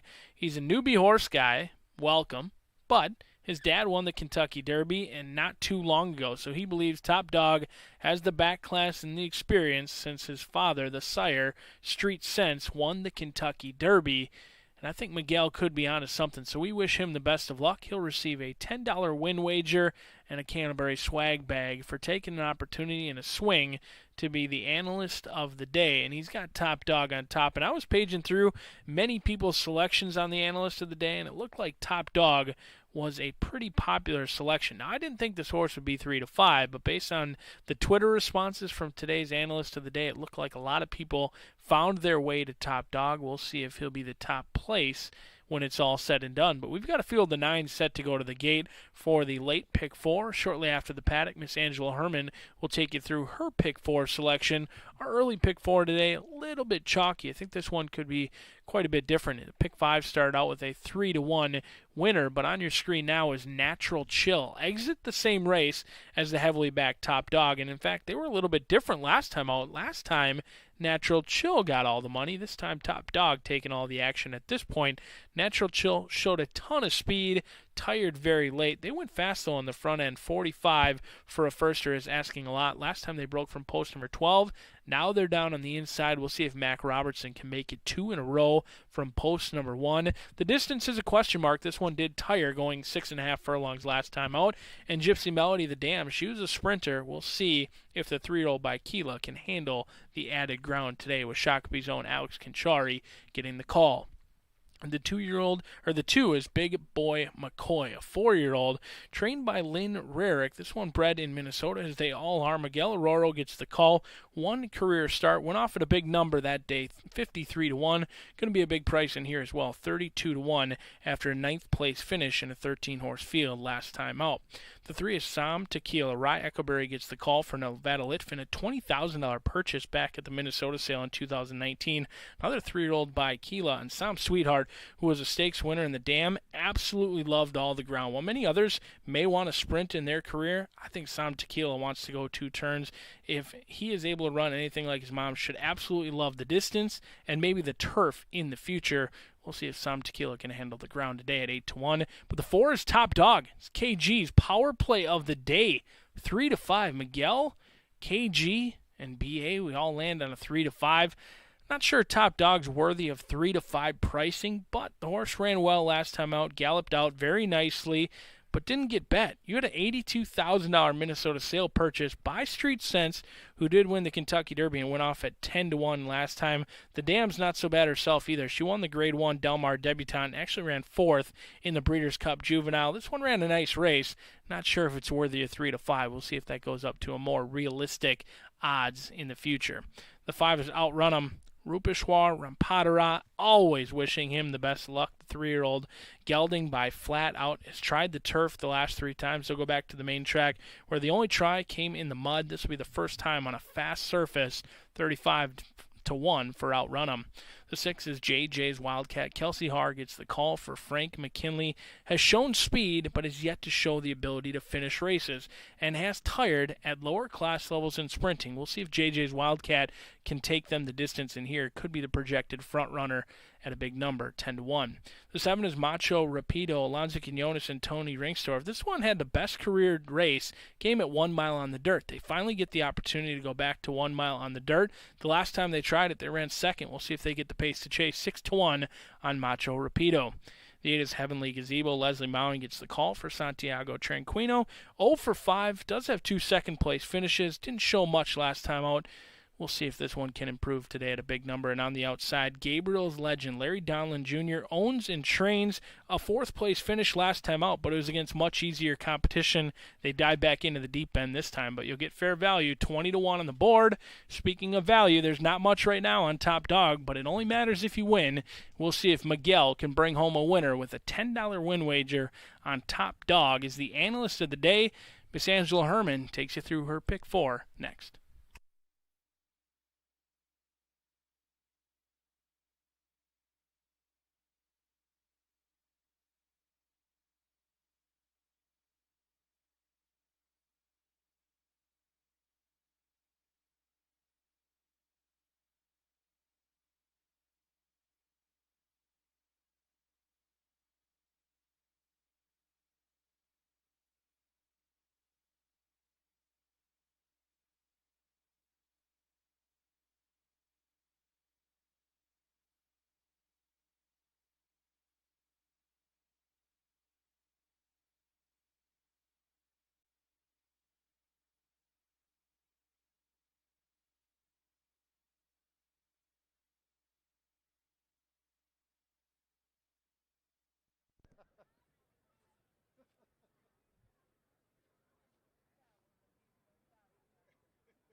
Another group of maidens are making their way onto the track. These ones will go a mile, though. They're Minnesota-bred boys, and they kick off our late pick 4. Race 6 will take off in 4 minutes. In addition to the pick 4, go ahead and bet pick 3s, exactas, tries, supers, doubles, and win place and show wagers. No changes to speak of in here, and your heavy favorite at 4 to 5 now, making his second start, Top Dog. Race 6 is sponsored by our friends at Mystic Lake down the road. And coming up in just a couple minutes, I will take you through the late pick 4. We'll see if we can come up with a little bit of a winner. It's not the most expensive ticket in the world, but it looks like a pretty decent sequence. We'll break it down in a couple minutes.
In just a few minutes, they'll line up behind me to start our late pick 4.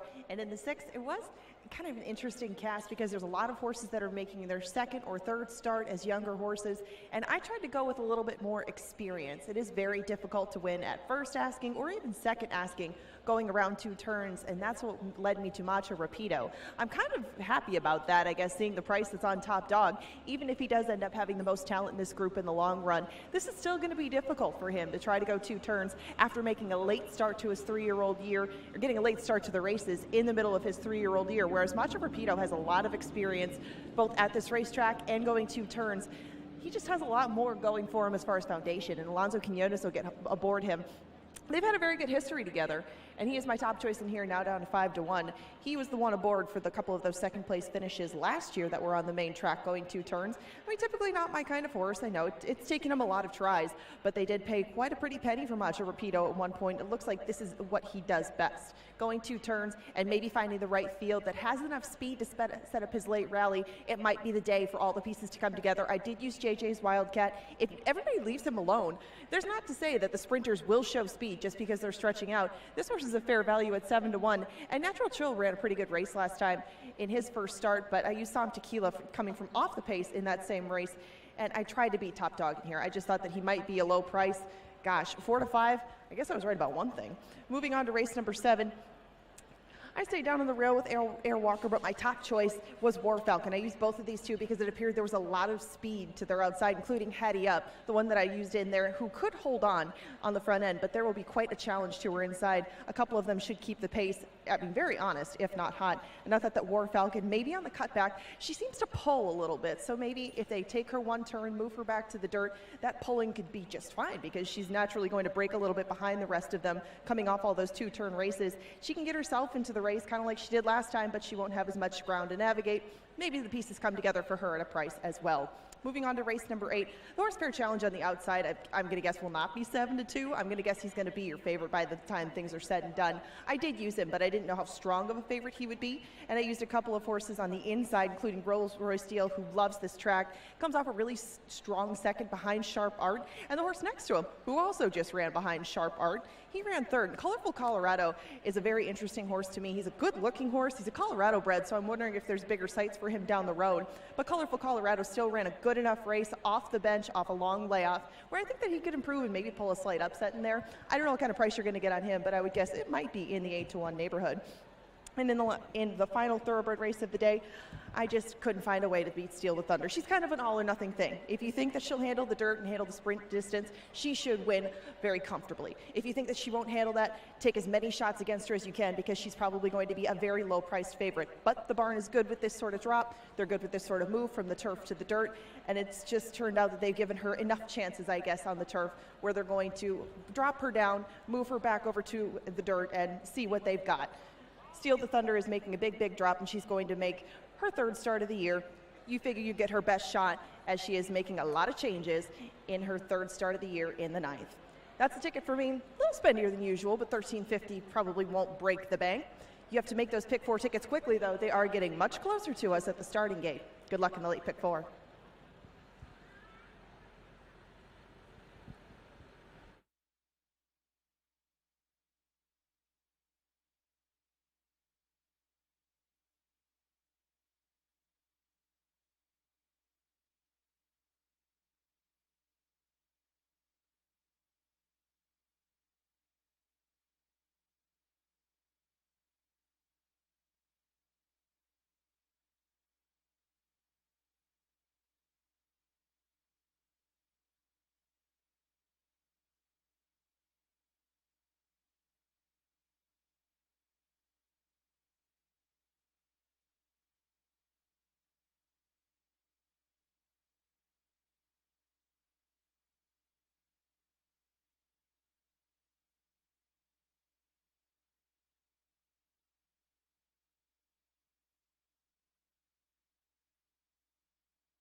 It is now post time for race number 6 as they move in line.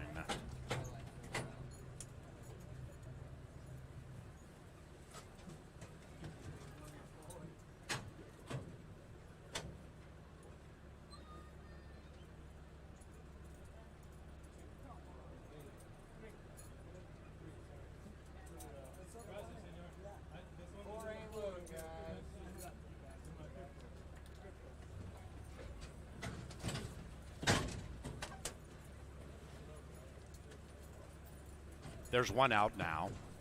It is Gabriel's Legend. Stand by for the Skull Jared Bachelor Party race. Racing 9 out of the gate, mostly smoothly. Big Boy McCoy, the 2 at 67-1, went right back to last. As they corner for the first time, up top, taking the lead is JJ's Wildcat. That's JJ's Wildcat to the outside of Natural Chill. After that, Macho Rapido markedly closer tonight, about a length and a half from the lead, and those 3 or 3.5 lengths clear from Sam Tequila. And Sam Tequila has now been shaded and overtaken by Top Dog, the 6-5 favorite, on the move as they head up the Canterbury Park barn side, and Gabriel's Legend locks onto that favorite Top Dog. 3.5 lengths behind that to Heavenly Gazebo, 2.5 more to outrun them. Then we come back to the trailer. That is Big Boy McCoy, 12 lengths from the front. And now a host of equine athletes skirmish for the lead. Off the far turn, Natural Chill looking for a chill spot in the winner's circle. Slugging it out with JJ's Wildcat. Outside of that, Top Dog trying to be the top dog. Even wider out is Gabriel's Legend. And between them, Macho Rapido's being shoved on very hard. Still in the thick of it. Behind them, Heavenly Gazebo in search of divine intervention as they head for home. Macho Rapido and Natural Chill. Outside of that, Top Dog hooks up with that gray Macho Rapido. Then we come to Gabriel's Legend, but tonight's the night for Macho Rapido, who rapidly runs away. Macho Rapido to win it by at least 4 from Natural Chill, and Top Dog ran third.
Race number 6 is official, and Into the winner's enclosure, Macho Rapido and Alonzo Quinones.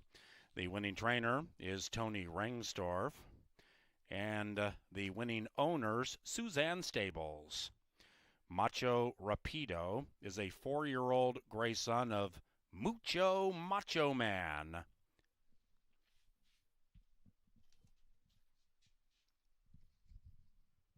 Out of Tiz Ground Speed, bred in Minnesota by Scott Pierce and Lynn Farrell.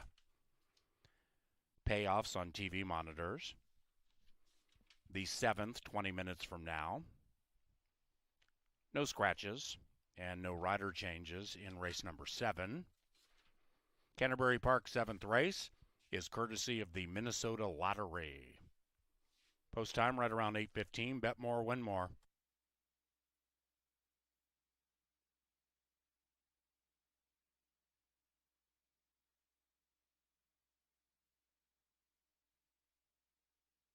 Race. Racing 9 out of the gate, mostly smoothly. Big Boy McCoy, the 2 at 67-1, went right back to last. As they corner for the first time, up top taking the lead is JJ's Wildcat. That's JJ's Wildcat to the outside of Natural Chill. After that, Macho Rapido markedly closer tonight, about a length and a half from the lead, and those 3 are 3.5 lengths clear from Sam Tequila.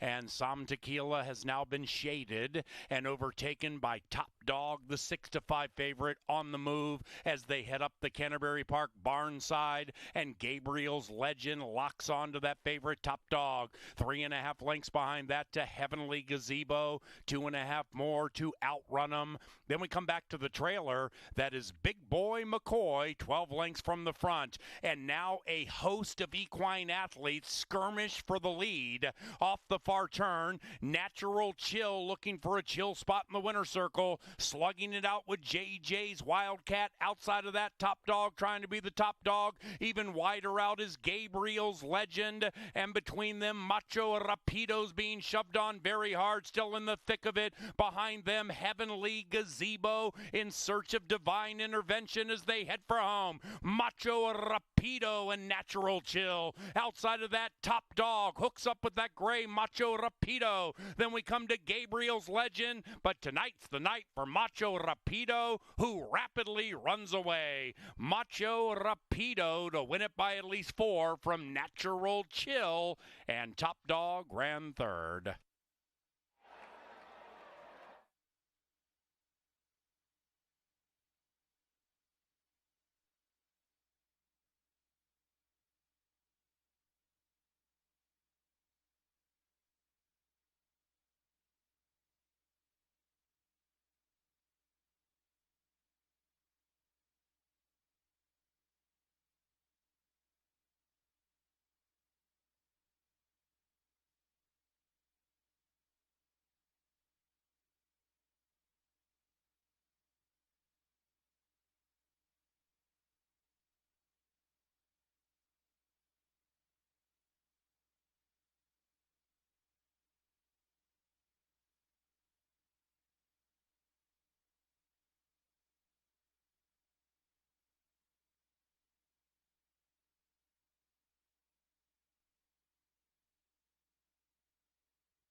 10 minutes away from race number 7, a field of 10 set to go to the gate in what could be a wide open race, and a good betting race at that, all looking for their second. Only one horse looking for their third career victory. Most are looking for their second in here, as $10,000 claimers set to go 6 furlongs.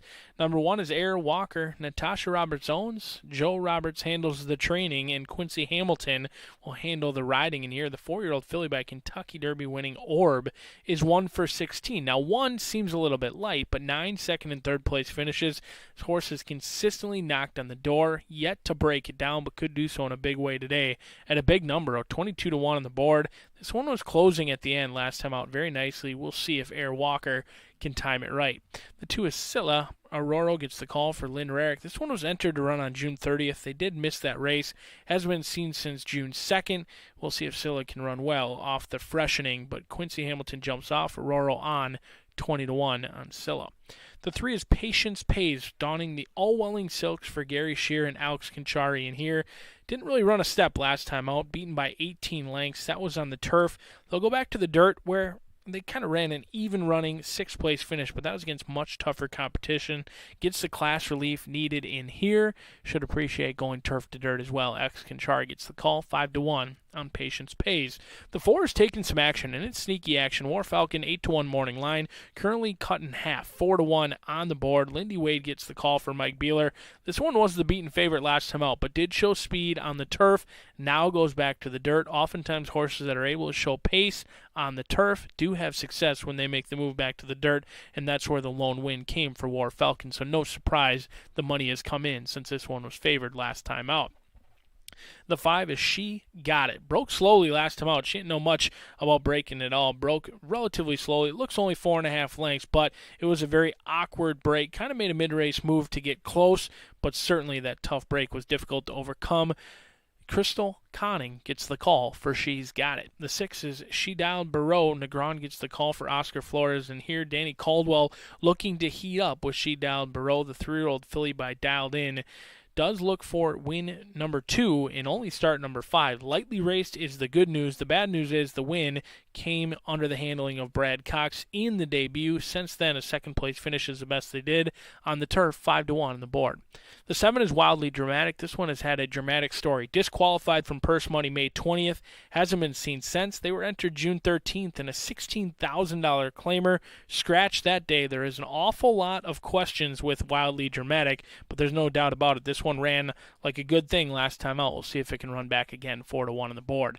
The 8 is Include and Attitude. Found the right group last time out and did so while looking very good, but Danzig Star came back to run a game 2nd place finish, but still a maiden. The 9 is Hattie Up. 5-2. This one could be going in the right direction. The only horse who's won 2 races so far, Rye Eccleberry gets the call for Joel Burnt, 5-2 on the board, and Loyal and True looking to blow up the tote board at 20-1. But I'm going to try number 4 in here with War Falcon. 7 minutes away from race number 7. Good luck.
In 5 minutes, the 7th race will take off. The 7th race is sponsored by the Minnesota State Lottery. It's also the Securian client event. We welcome them to the races. And the field for the 7th is now parading on track. These are fillies, $10,000 claimers, going 6 furlongs with win, place, show, exacta try, super double, and pick 3 wagering, all available in the next 5 minutes. Your current 5-2 favorite is Hattie Up. And in just a few minutes, once we get through the post parade, we'll welcome back a favorite. K-Fan Categories is coming back before race number 7.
I'm in the winner's circle for K-Fan Categories, and I have the soon-to-be married Hannah from Savage to join me for K-Fan Categories.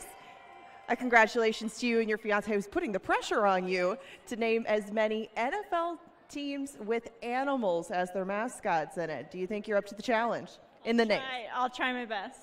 Okay, I'll give you about 5 more seconds to ponder it, and then we're going to have the timekeeper and a scorekeeper come over here a little ways just to give you a little more time. Because I want you to win this money. If you get more than Brian Aragoni, then you get a $20 betting voucher. Try to make a little bit of money for the honeymoon. So think hard and do your best. I'm sure that you will nail it. You ready? I guess so. Okay. All right. Timekeeper ready? Scorekeeper ready? Okay, here we go. NFL teams with animals in the name. Go. Lions, Bears, Panthers, Jaguars, Eagles, Colts, Falcons, Dolphins, Seahawks. Okay, we're done. Okay, you got 9. 9. All right, so 9 is the score to beat. We're going to turn around and take a gander at Mr. Aragoni and see what he got for NFL team names.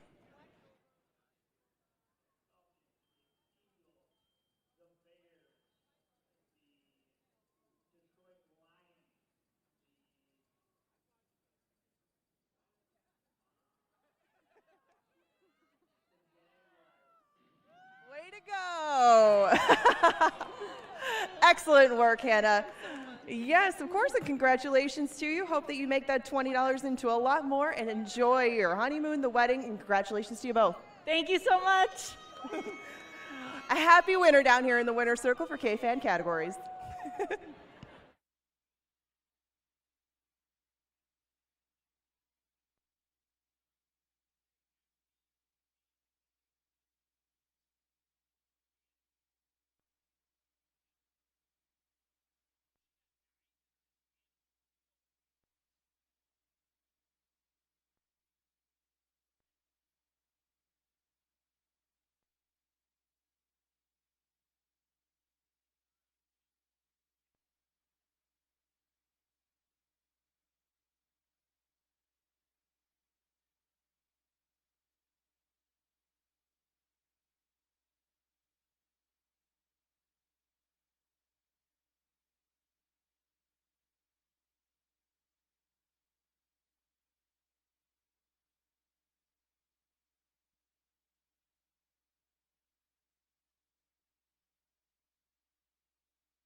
It is now post time for the 7th race as they move in line.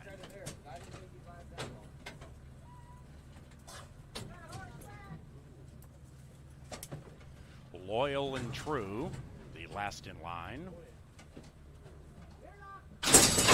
They're racing in the Wasabi Stables Classic. And from the center, busting out nicely is She Dialed Barreau. That one's to the inside of Hattie Up. She Dialed Barreau brought the speed tonight and is trying to run away from the field. After that, Wildly Dramatic looks to win 2 in a row, 4 lengths in arrears to the inside of Long Shot, Loyal and True. And Said Quartet races out 2.5, 3 clear from Cecilia. After that, we have Patience Pays, now 8 from the lead, and up top, She Dialed Barreau leads it by 2.5, and She Dialed Barreau absolutely on speed dial roundabout the quarter pole. Hattie Up in second, the rest of the field far out of it. Making a move from behind is Include an Attitude, 13 out of it. War Falcon second last, and Air Walker's at the rear, and they're charging down the Canterbury Park stretch, 3 astern. Inside, She Dialed Barreau tenaciously holding on. Hattie Up trying to giddy up into the winner's circle, but Wildly Dramatic at 2.5 to 1 has eliminated all of the drama. Wildly Dramatic wins 2 in a row, 7-8-6 in race 7.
And race number 7 is official, 7-8-6-9.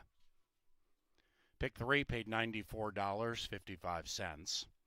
That 10-cent Superfecta paid $105. The Superfectas this evening have paid exponentially well. 7's Wild in the double, the winner's circle, Wildly Dramatic, and Luis Fuentes.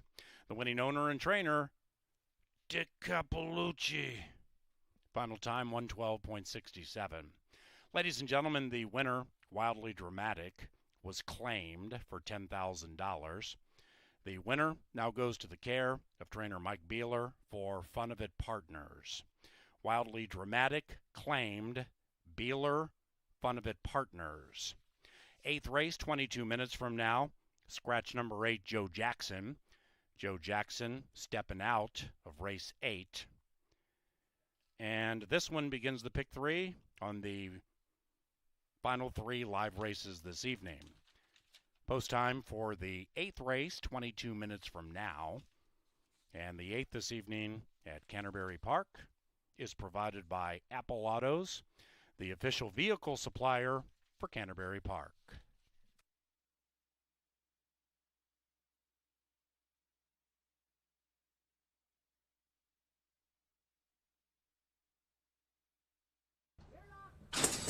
And they're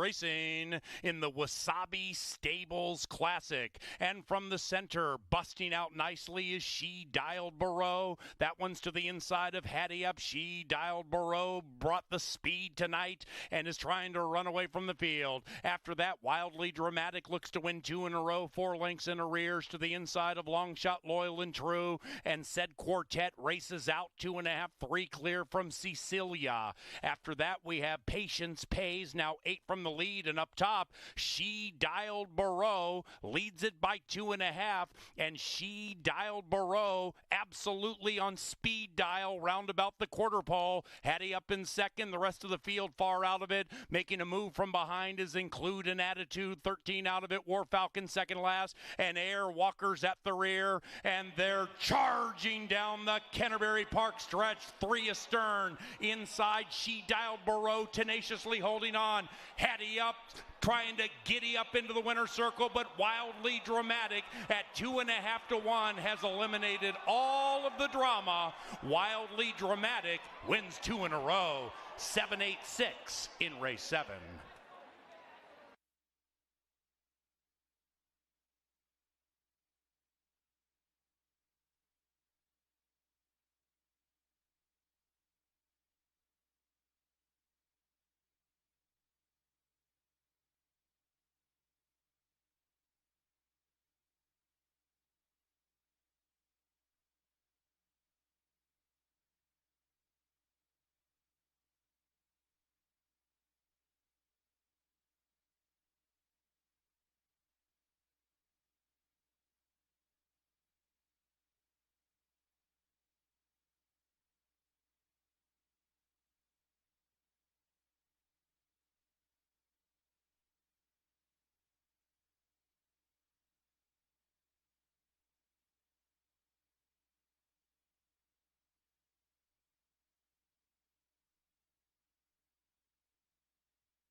It's a JTR Roofing Paddock preview. It's a nice field set for race number 8, and here 6 furlongs going to be the distance. Maybe the most wide open field of the night. A field of 9 going to contend for the victory, in the photo taken by only the winner when it's all said and done, as we're just 10 minutes away. On your screen now, it's Rolls-Royce Deal. This is a horse for course here at Canterbury Park. Only 5 wins from 41 starts. However, 3 of those victories have come here locally. This horse ran a game race last time out, finishing second behind Sharp Art, who was heavily bet that day back on June 22nd. But before that, Rolls-Royce just kind of ran in place before, so just a little bit inconsistent so far this year. But Carl Broberg hopes to have this one going in the right direction. Ruben Fuentes gets the call, 5-2 on Rolls-Royce Deal, the horse for course. The 2 is Colorful Colorado. Dick Cappellucci looking for 2 in a row. He's got a win. Last race, he looks for a win in here with the Colorado bred, the 8-year-old, still going strong. 2020 was a good one for this one. Only 1 start so far in 2021. Did have 3 victories last year. A 3rd place finish here at Canterbury should improve second time over the track. Went off at 8-1 that day. 9-2 right now, down from that 10-1 morning line. The 3 is Vow of Francis. Where you been, Vow of Francis? Has been here consistently since training open back in May. Does have 7 workouts for the debut this year. Bernal Roan should have this one primed and ready to go. He gets his guy, Dean Butler, in the saddle, 17-1 on Vow of Francis, the Minnesotan who takes on Open Company. The 4 is Saved by Zero. Mowing going to get the call in here, 15-1 on the board for Randy Pfeiffer. This one has been trying the turf. They go back to the main track where they are 2 for 21. We'll see if Saved by Zero can find the lead. He kind of has one way to go, and that is near the front end. We'll see if Mowing can get it early, 15-1 on the board. The 5 is Nice Work. Dick Cappellucci owns and trains this one. He sends out the stablemates. He has the 2 along with the 5. Luis Fuentes gets the call in here. The 5-year-old by Midnight Loot. First start in the Dick Cappellucci barn. He dove into the claim box last time out, picked this one off. But the horse has gotten class relief last time, didn't show any improvement. We need to see big improvement today for Nice Work, because the last 2 races have been nothing to write home about with Nice Work. The 6 is Forgot About Me. Chip Woolley owns and trains this 7-year-old. Rye Eckelberry gets the call. Showed speed last time out. They went very fast on the front end, and I thought despite how fast they went, the horse stayed on okay. They went quick, and the horse held together nicely. It was a 4th place finish. Did tire very late in the game, but they went 21-45 that day. We'll see if Forgot About Me can take it a little further. The 7 is Masterful Stride. A 6th place finish last time out. Off slowly. Will need to improve today at a big number. The 8 scratch. The 9 is Sequin Storm. Conning gets the call in here for Greg Weir. Another gets class relief, but hasn't been seen since May. We'll see if Sequin Storm can get the job done. But I'm going to try your outside runner.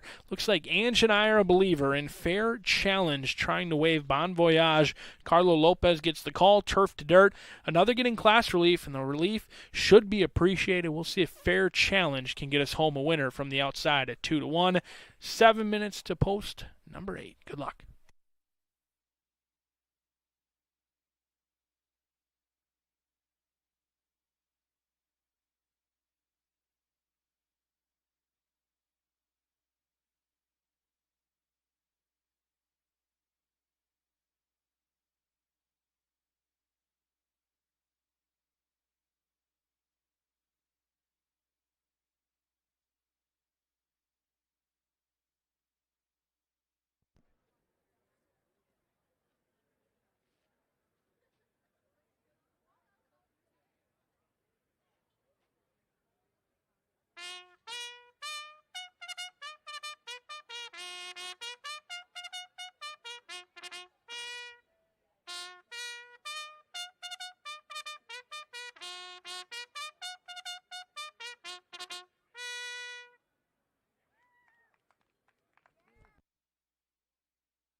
Lynn Dykert with, as always, impeccable work, bringing them onto the track with 6 minutes to post for race number 8. This is our second last thoroughbred race of the night, and it's sponsored by Apple Autos. In race number 8, they'll go 6 furlongs, a $4,000 tag on just about everybody, unless you're Minnesota bred. Win, place, show, exactas, tries, superfectas, doubles, and pick 3s are the options in this field of 9. Scratch the 8, Joe Jackson. Your 9 to 5 favorite is the one that Mr. Aragoni and I agree on. That's Fair Challenge, the 10. Before they take off for this one, take a gander out on the track because we're going to play a game of cornhole to see if we can get somebody some goodies to come back.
As advertised, we're down in the winner's circle. We're here to play Jim Beam Beanbags. Pretty simple. It's a game of cornhole.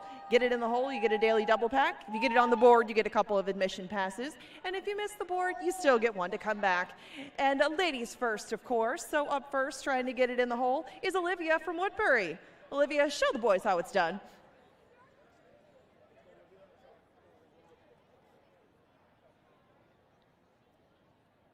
Good shot, Olivia, good try. Very close, very close. The boys have a lot to live up to, so who's going next? Okay, Chris, you're up next. Chris from Savage. Very famous daughter with Chris, who shall not be mentioned, but might be in the shot. Yeah, no, you have to start right where Olivia did. No starting any closer than that. Oh, very good shot, but off the board. Yeah. You two had put your powers together, you might have been in the hole. Okay, pressure's on. Zach from Burnsville, the gentleman in the Friends shirt. A lot of pressure from the fans out here. Look like you'd be good at this. Get it in there. Oh. We had some very worthy contestants tonight, but you'll all get an admission pass to come back here. Maybe you can give it another try. If you want to give Jim Beanbags a try, go down to the track level, talk to the folks at the marketing information booth, and they'll tell you about everything that we do out here in the winner's circle, including beanbags, including categories, and something else that might fit your talents. We now have 2 minutes to post for race number 8. Good luck in the last pick 3 of Thursday night.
One out. Last in, fair challenge. 9 in a line, race 8. They're racing in the target tussle, and from the center, Forget About Me has really good early speed with Sequin Storm and 6 and 9 wrap around each other with 5/8 to go, and they battle it out and skirmish about 5 lengths clear from Rolls Royce Steel to the inside of Fair Challenge. Right behind them is Colorful Colorado. That one is 7 lengths from the lead and is about to be overtaken now, and overtaken by Forget About Me, who's up near the lead. Then it's 3.5, 4 back to Save by Zero, and that one is next to Masterful Stride. The one that's in last but running on is Vow of Francis, and they're covered by 9. They have a quarter of a mile to go, and it appears to be wide open at this stage. Outside, Fair Challenge. Inside, Forget About Me. Right behind them, Rolls Royce Steel beginning to purr in, and they're charging down the Canterbury Park stretch. On the inside, Forget About Me. Outside of that is Fair Challenge. On the far outside, it is Nice Work making a nice move. Rolls Royce Steel right in there for the Litza. They go grinding late. Nice work indeed.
5-1-7-10. Nice Work prevails in 112.06.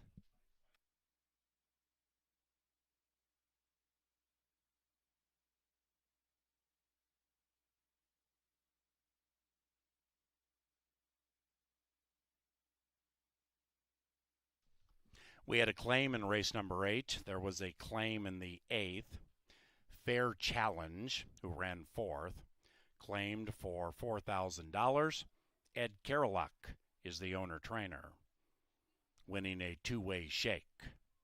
Fair Challenge tagged Caroluk. Nice Work into the winner's enclosure with Luis Fuentes. That's 2 in a row for Luis. Likewise for Dick Capalucci, the winning owner and trainer of Nice Work.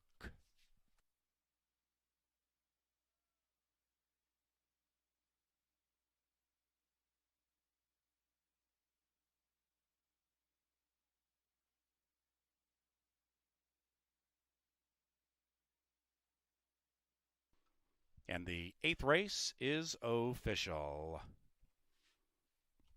Exacta 1710, Trifecta 8605, Superfecta 44 and change, double 2250, and the pick 3 paid 65.50. The 9th is our penultimate. No scratches, no rider changes.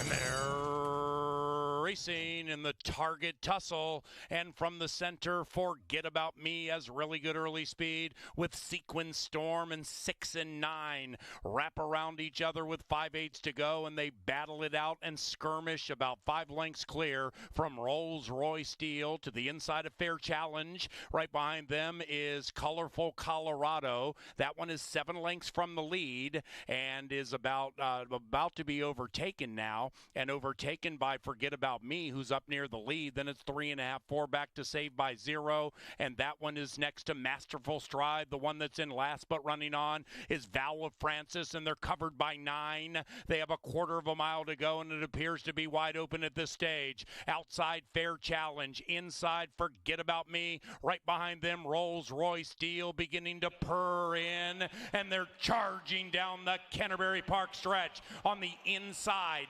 Forget About Me. Outside of that is Fair Challenge. On the far outside, it is Nice Work making a nice move. Rolls Royce Deal right in there for the Litza. They go grinding late. Nice work indeed.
Dick Capalucci wins 2 in a row. And if you found that horse at 2-1, you are a much better handicapper than I, because I could have a flashlight and a search team, and I was not getting anywhere near close to that 5 who won race number 8. We'll see if we can't have more success with the Dr. Dan Daily Double. And it's a special one coming up. 1 thoroughbred race left, followed by 1 quarter horse race left. You've got a mixture coming up in races 9 and 10. Me Say So on your screen is Rye Eckleberry and Burnell Roan.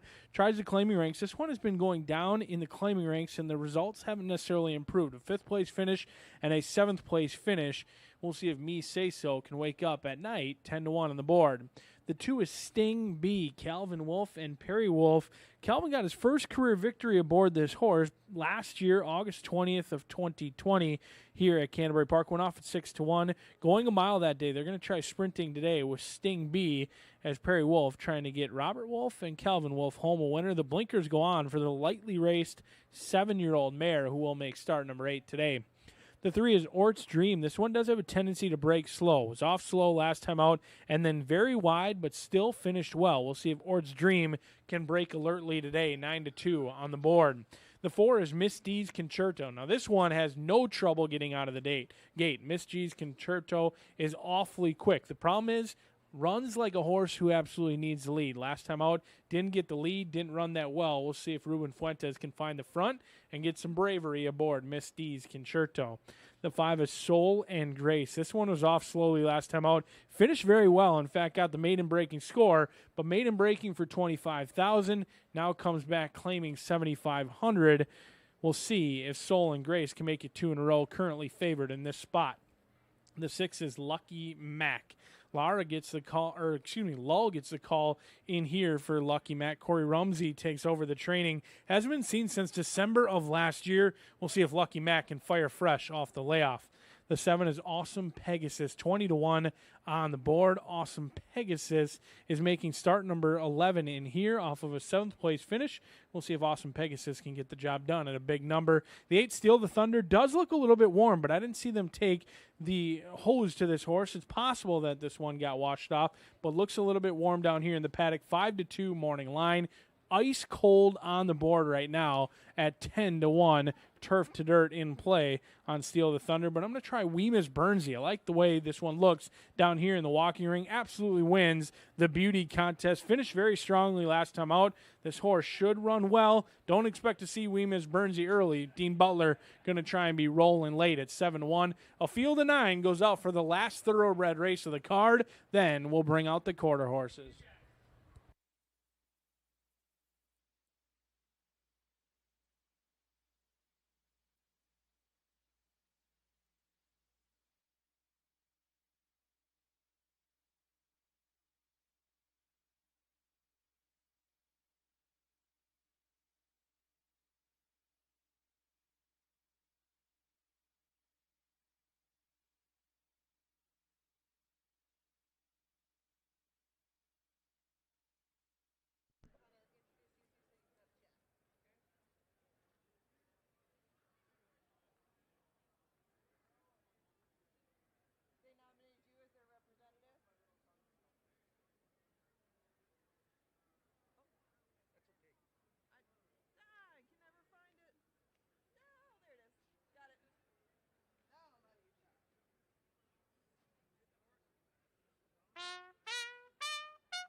In 7 minutes, we will conclude the thoroughbred portion of our Thursday night card. The race 9 field is now on the track, and their favorite is right in the middle, Mrs. D's Concerto at 2-1.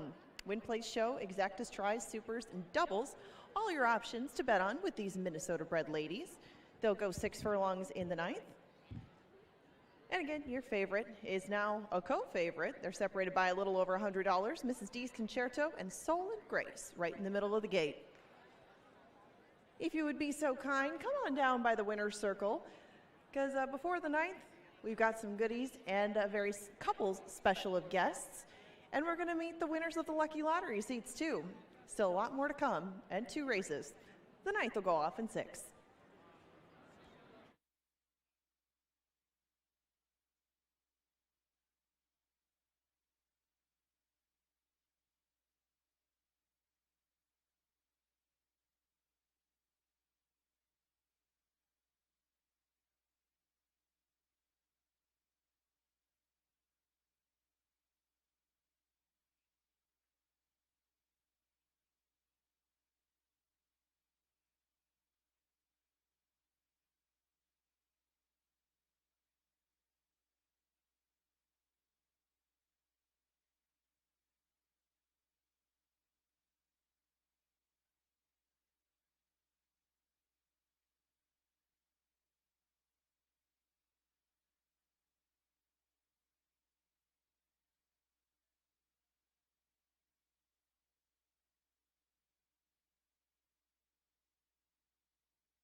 I'm down here and in some of the best seats in the house. These are the Minnesota State Lottery Lucky Lottery seats. And I have a couple of L's down here. Lauren and Landon from Andover are Lucky Lottery seat winners for this evening. How have you guys done today at the track? How's it been going? We've lost a bunch of money. My family did well. Oh, who do you have with you tonight? My aunt and my cousin, my uncle are up there right now. My parents, my grandma, my brother. Oh my, well did they come up with a consensus pick for this one? Who's gonna win? Pegasus. Okay, going for Awesome Pegasus, 24-1. Landon, any arguments with that? No, all the way, all the way. Pegasus all the way. Oh, well, thank you for joining us down here, guys. I'll give you a couple of admission passes to come back, enjoy some of the best seats in the house, and good luck.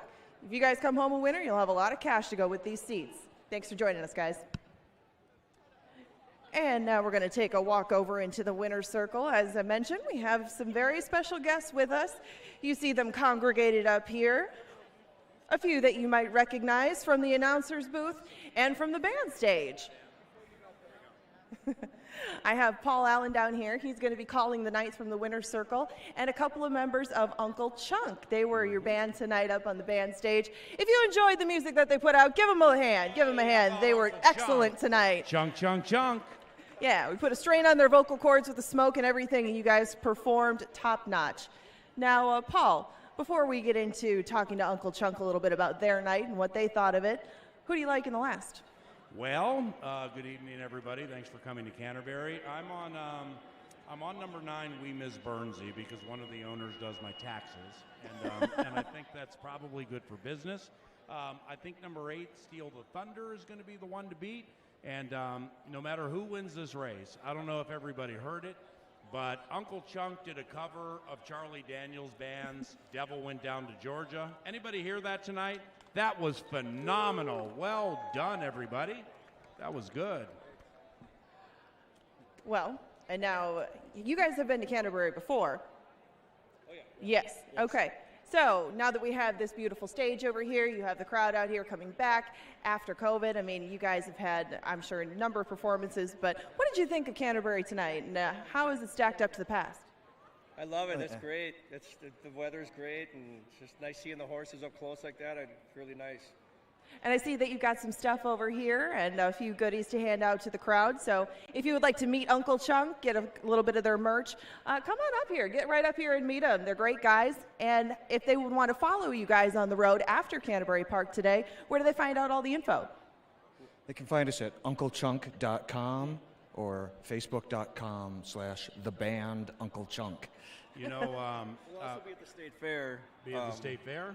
Sweet. The Friday and Saturday, the first Friday, Saturday of the fair. I think that's August 27th, 28th.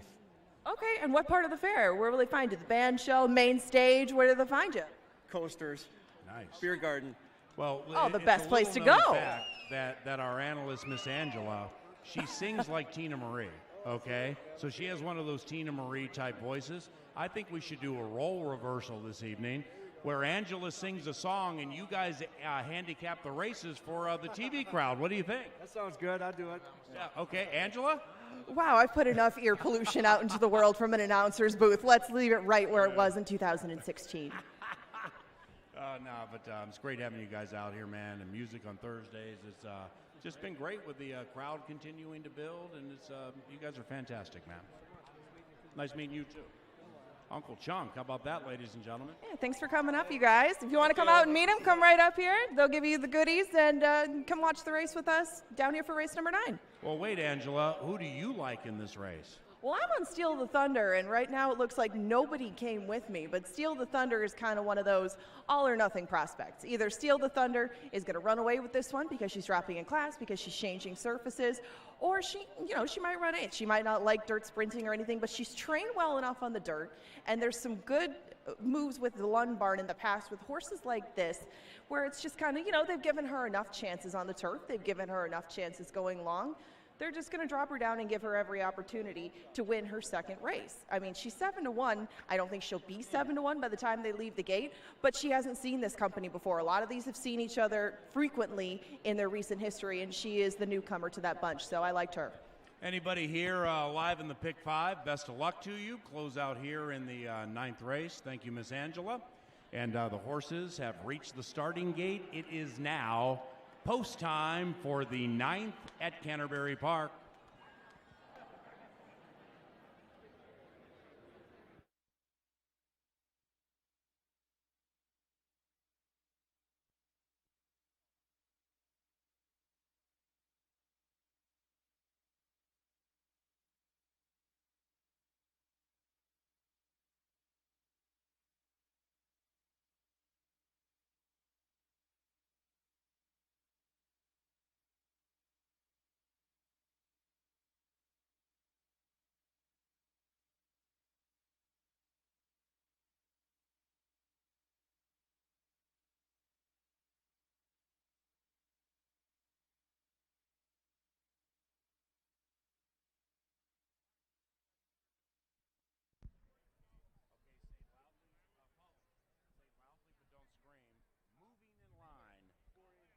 Right now?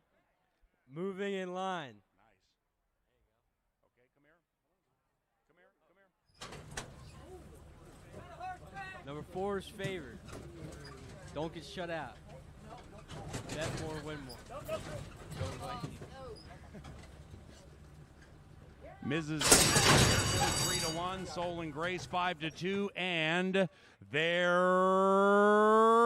racing. And Mrs. D's Concerto shows that patentedly good early speed with Lucky Mac. Lucky Mac is in second, but that spot's about to be usurped. Meanwhile, Mrs. D's Concerto opens a length and a half lead. Me Say So trying to have some say in race 9 at 27-1, looking for a safe place to run on the inside. Awesome Pegasus, another fat price. That's the 7 right there. And beginning to run on is Wee Ms. Burnsy to the outside. Tracking that one is the mare Steal the Thunder. That's the 8-10 out of it. But the top 2 beginning to get away. Mrs. D's Concerto still making sweet music with a quarter of a mile to go. Awesome Pegasus at 44 million to 1 is in second. Then it's Me Say So to the inside. Outside of that, Wee Ms. Burnsy. But Mrs. D's Concerto is putting their backs against the wall, and with a football field to go, she's tired, but she's tired with a 4-length lead. And Mrs. D's Concerto is gone. 4-1-7 in race 9.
Number 4, Mrs. D's Concerto ran first. Second, number 1, Me Say So. Third, 7, Awesome Pegasus. Results unofficial.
The 9th race is official. Into the winner's enclosure, it is Mrs. D's Concerto and Ruben Fuentes. The winning owner and trainer, Larry Donlin, Mrs. D's Concerto. Pick 5, 1,331. 5 of 6 in the pick 6, paid about 200. Carryover 2,300 tomorrow. I'll make that Sunday at 1 o'clock. Trifecta 764.55. D all odds. 10th race, final live race on the program. And in this race, scratch number 11, Holly Jess's Sweet. Number 2, Trippin' Gun, should be listed as a gelding. The 10th race, our lucky last, 20 minutes from now.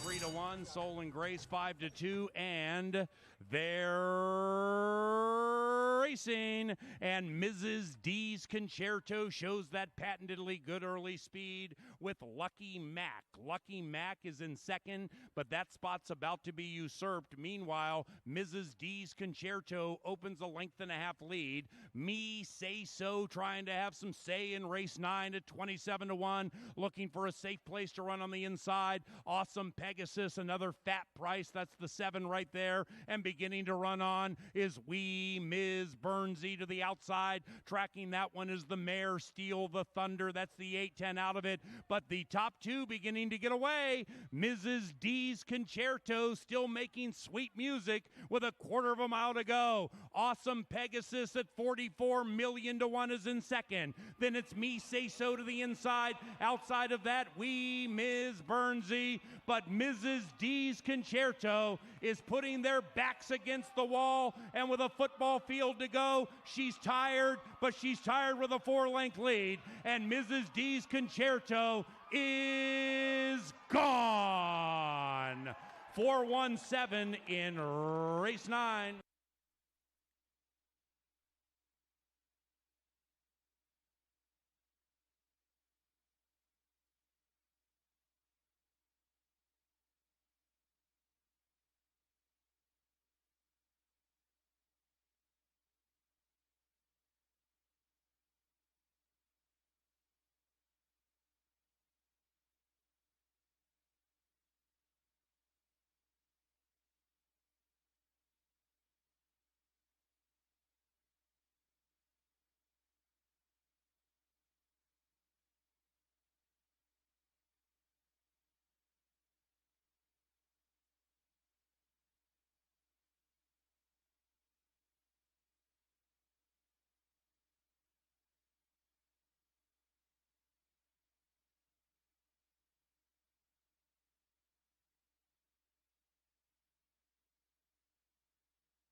Ladies and gentlemen, there is a late scratch here in race 10. Scratch number 3, Cuervo on rocks.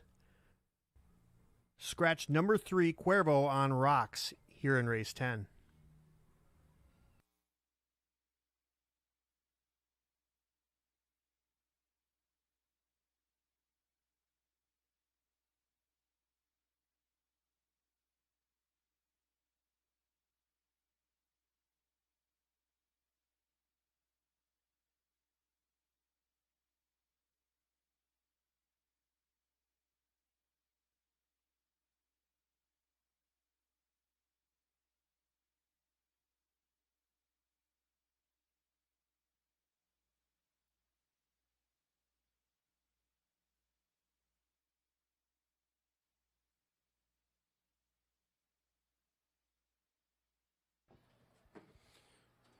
Mouse the Mickelson giving you the late scratch with Cuervo on the rocks. Now 3 and 11 are out. Leaves us with a field of 9 set to go 350 yards. Your rail runner is going to be JJ's Full Moon. Pinion gets the call in here for Randy Widener.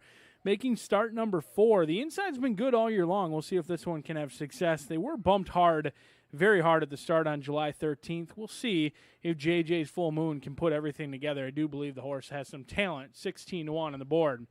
The 2 is Trippin' Guns. Doug Frink gets a call in here for Brianna McDaniel. While I was away, she got her first career victory. So since I missed it, congratulations, Brianna, and hopefully you can start a little winning streak in here with Trippin' Guns and Doug Frink at 15-1. The 3 is Scratch. The 4 is EOS, Apolitical Bunny. Martinez gets the call in here for the Hall of Fame trainer, Ed Ross Hardy. This one had trouble at the beginning, and it was rather significant. Hopped at the break, lost by 3 lengths. We'll see if they can avoid any jumping for the Bunny. And the 5 is where my money's going to land. PR Little Miss Guns. Nick Goodwin, he won our first 2 races here last night. 6 and 7 were the first 2 of the day. Both won by Nick Goodwin. 5-2 on the board. Off that 6-1 morning line, this horse has taken some action. Should continue to improve with the second career start. Off slowly in the last. We'll see if they can break alertly today. Currently co-favored. The 6 is Capo's Girl. Kelsey Haar gets the call in here for Jerry Livingston.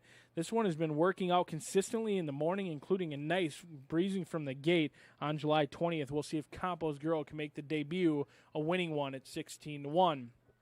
The 7 is Caboose on the Loose. This horse got a good learning experience last time out. That was going 250, now stretches out to 350. I think there's definitely a little bit of talent for Caboose on the Loose, who could put things together with the extra football field today. 17-1 on the board. The 8 is Run Amok. Now Rock gets the call as Ed Ross Hardy sends this one out. Was off slowly. I believe they were the best horse last time out, but could not overcome the slow start. And it looks like the bettors have jumped off as well. 8-1 on the board. The 9 is taking all the action. It's Minnesota Moon, Brett Berzer, and Jason Olmstead. Olmstead winning at 25%. You know what to do. Olmstead's tough to beat. We'll see if anyone can do it. As the field of 9 goes 350 yards in the nightcap. Live racing does return on Sundays, and with Pepsi Family Day this Sunday also comes the Corgi races. You won't want to miss it. Bring the families out as not only the horses, but the dogs take to the track.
That's Lynn Dykert, ladies and gentlemen. He's now roaming the crowd, ready for photo opportunities. If you would like your picture with bugler Lynn Dykert, he's easy to find. He's the one in the red coat. Local celebrity and bugler to the stars. 7 minutes to post for race number 10. We have a couple of scratches now. Cuervo on rocks and Holly Jess is sweet. That was the also eligible scratch, leaving us with a field of 9, and somebody will break their maiden tonight. They're Minnesota breds going 350 yards, and your wagering options have been reduced to win, place, and show, exactas, tries, and supers. It's the last, so no more horizontals for you. The only other change is the 2 tripping guns, unfortunately for him, is a gelding. Yes, the 2 tripping guns is a gelding. Scratch the 3 and the 11, and you now have 6 minutes to post till our final race of Thursday evening. Your 9 to 5 favorite is the 9, the Minnesota Moon. Thank you, everybody, for coming out. It was a wonderful night. It was a lot of fun. Thank you to Uncle Chunk for providing so much entertainment for us. You guys were wonderful. And everybody, I hope you go out a winner in the last. You got 6 more minutes to bet it. We'll see you back here on Sunday for Family Day.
Ladies and gentlemen, scratch number 9, the Minnesota Moon, on the advice of the track veterinarian. Refunds available for win, play, show, exacta, trifecta, and superfecta wagers involving number 9, the Minnesota Moon. There will be a consolation double paid to number 9 from Mrs. D's Concerto, the winner of race number 9. And pick 3 action, horizontal exotic wagering, including the 9 heads to the starting favorite.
One out.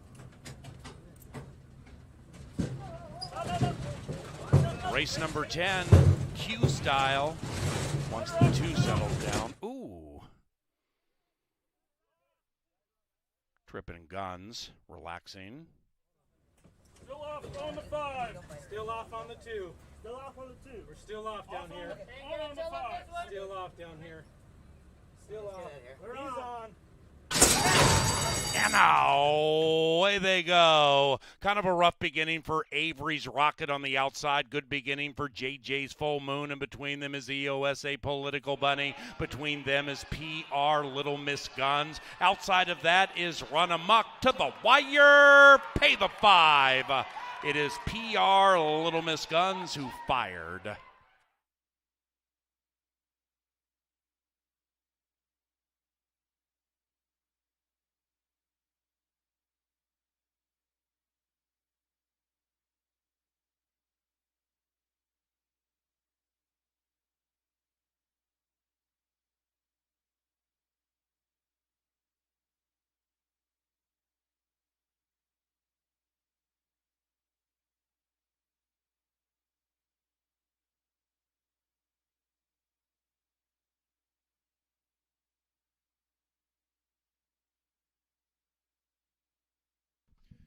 Number 5, Little Miss Guns, ran first in 18.22, 5-1, and a show photo.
Five one 4-8.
Now entering the Mystic Lake Winners Enclosure, the victorious PR Little Miss Guns and Nick Goodwin. A couple of victories tonight for Nick, the winning owner, Eileen Myers, and Miss Myers also bred the filly in Minnesota. Little Miss Guns is a 2-year-old chestnut daughter of BP Phoenix Rain out of Garters and Guns. The winning trainer, Mark Wilson. Ladies and gentlemen, whether you were with us on track or online, we thank you very much for your patronage and your wagering support. Racing at Canterbury resumes Sunday at 1 o'clock, Pepsi Family Day. And Corgi Racing. We have Corgi Dog Racing Sunday, 6 races for the Corgis, and we begin at 1 o'clock. Stop by the card casino and play some touchscreen blackjack if you're interested. Otherwise, on behalf of our TV department, those of us here in the Dark Star Press Box, and for our management team, thank you for watching and wagering on racing at Canterbury Park. And if you are leaving the racetrack, please do so safely.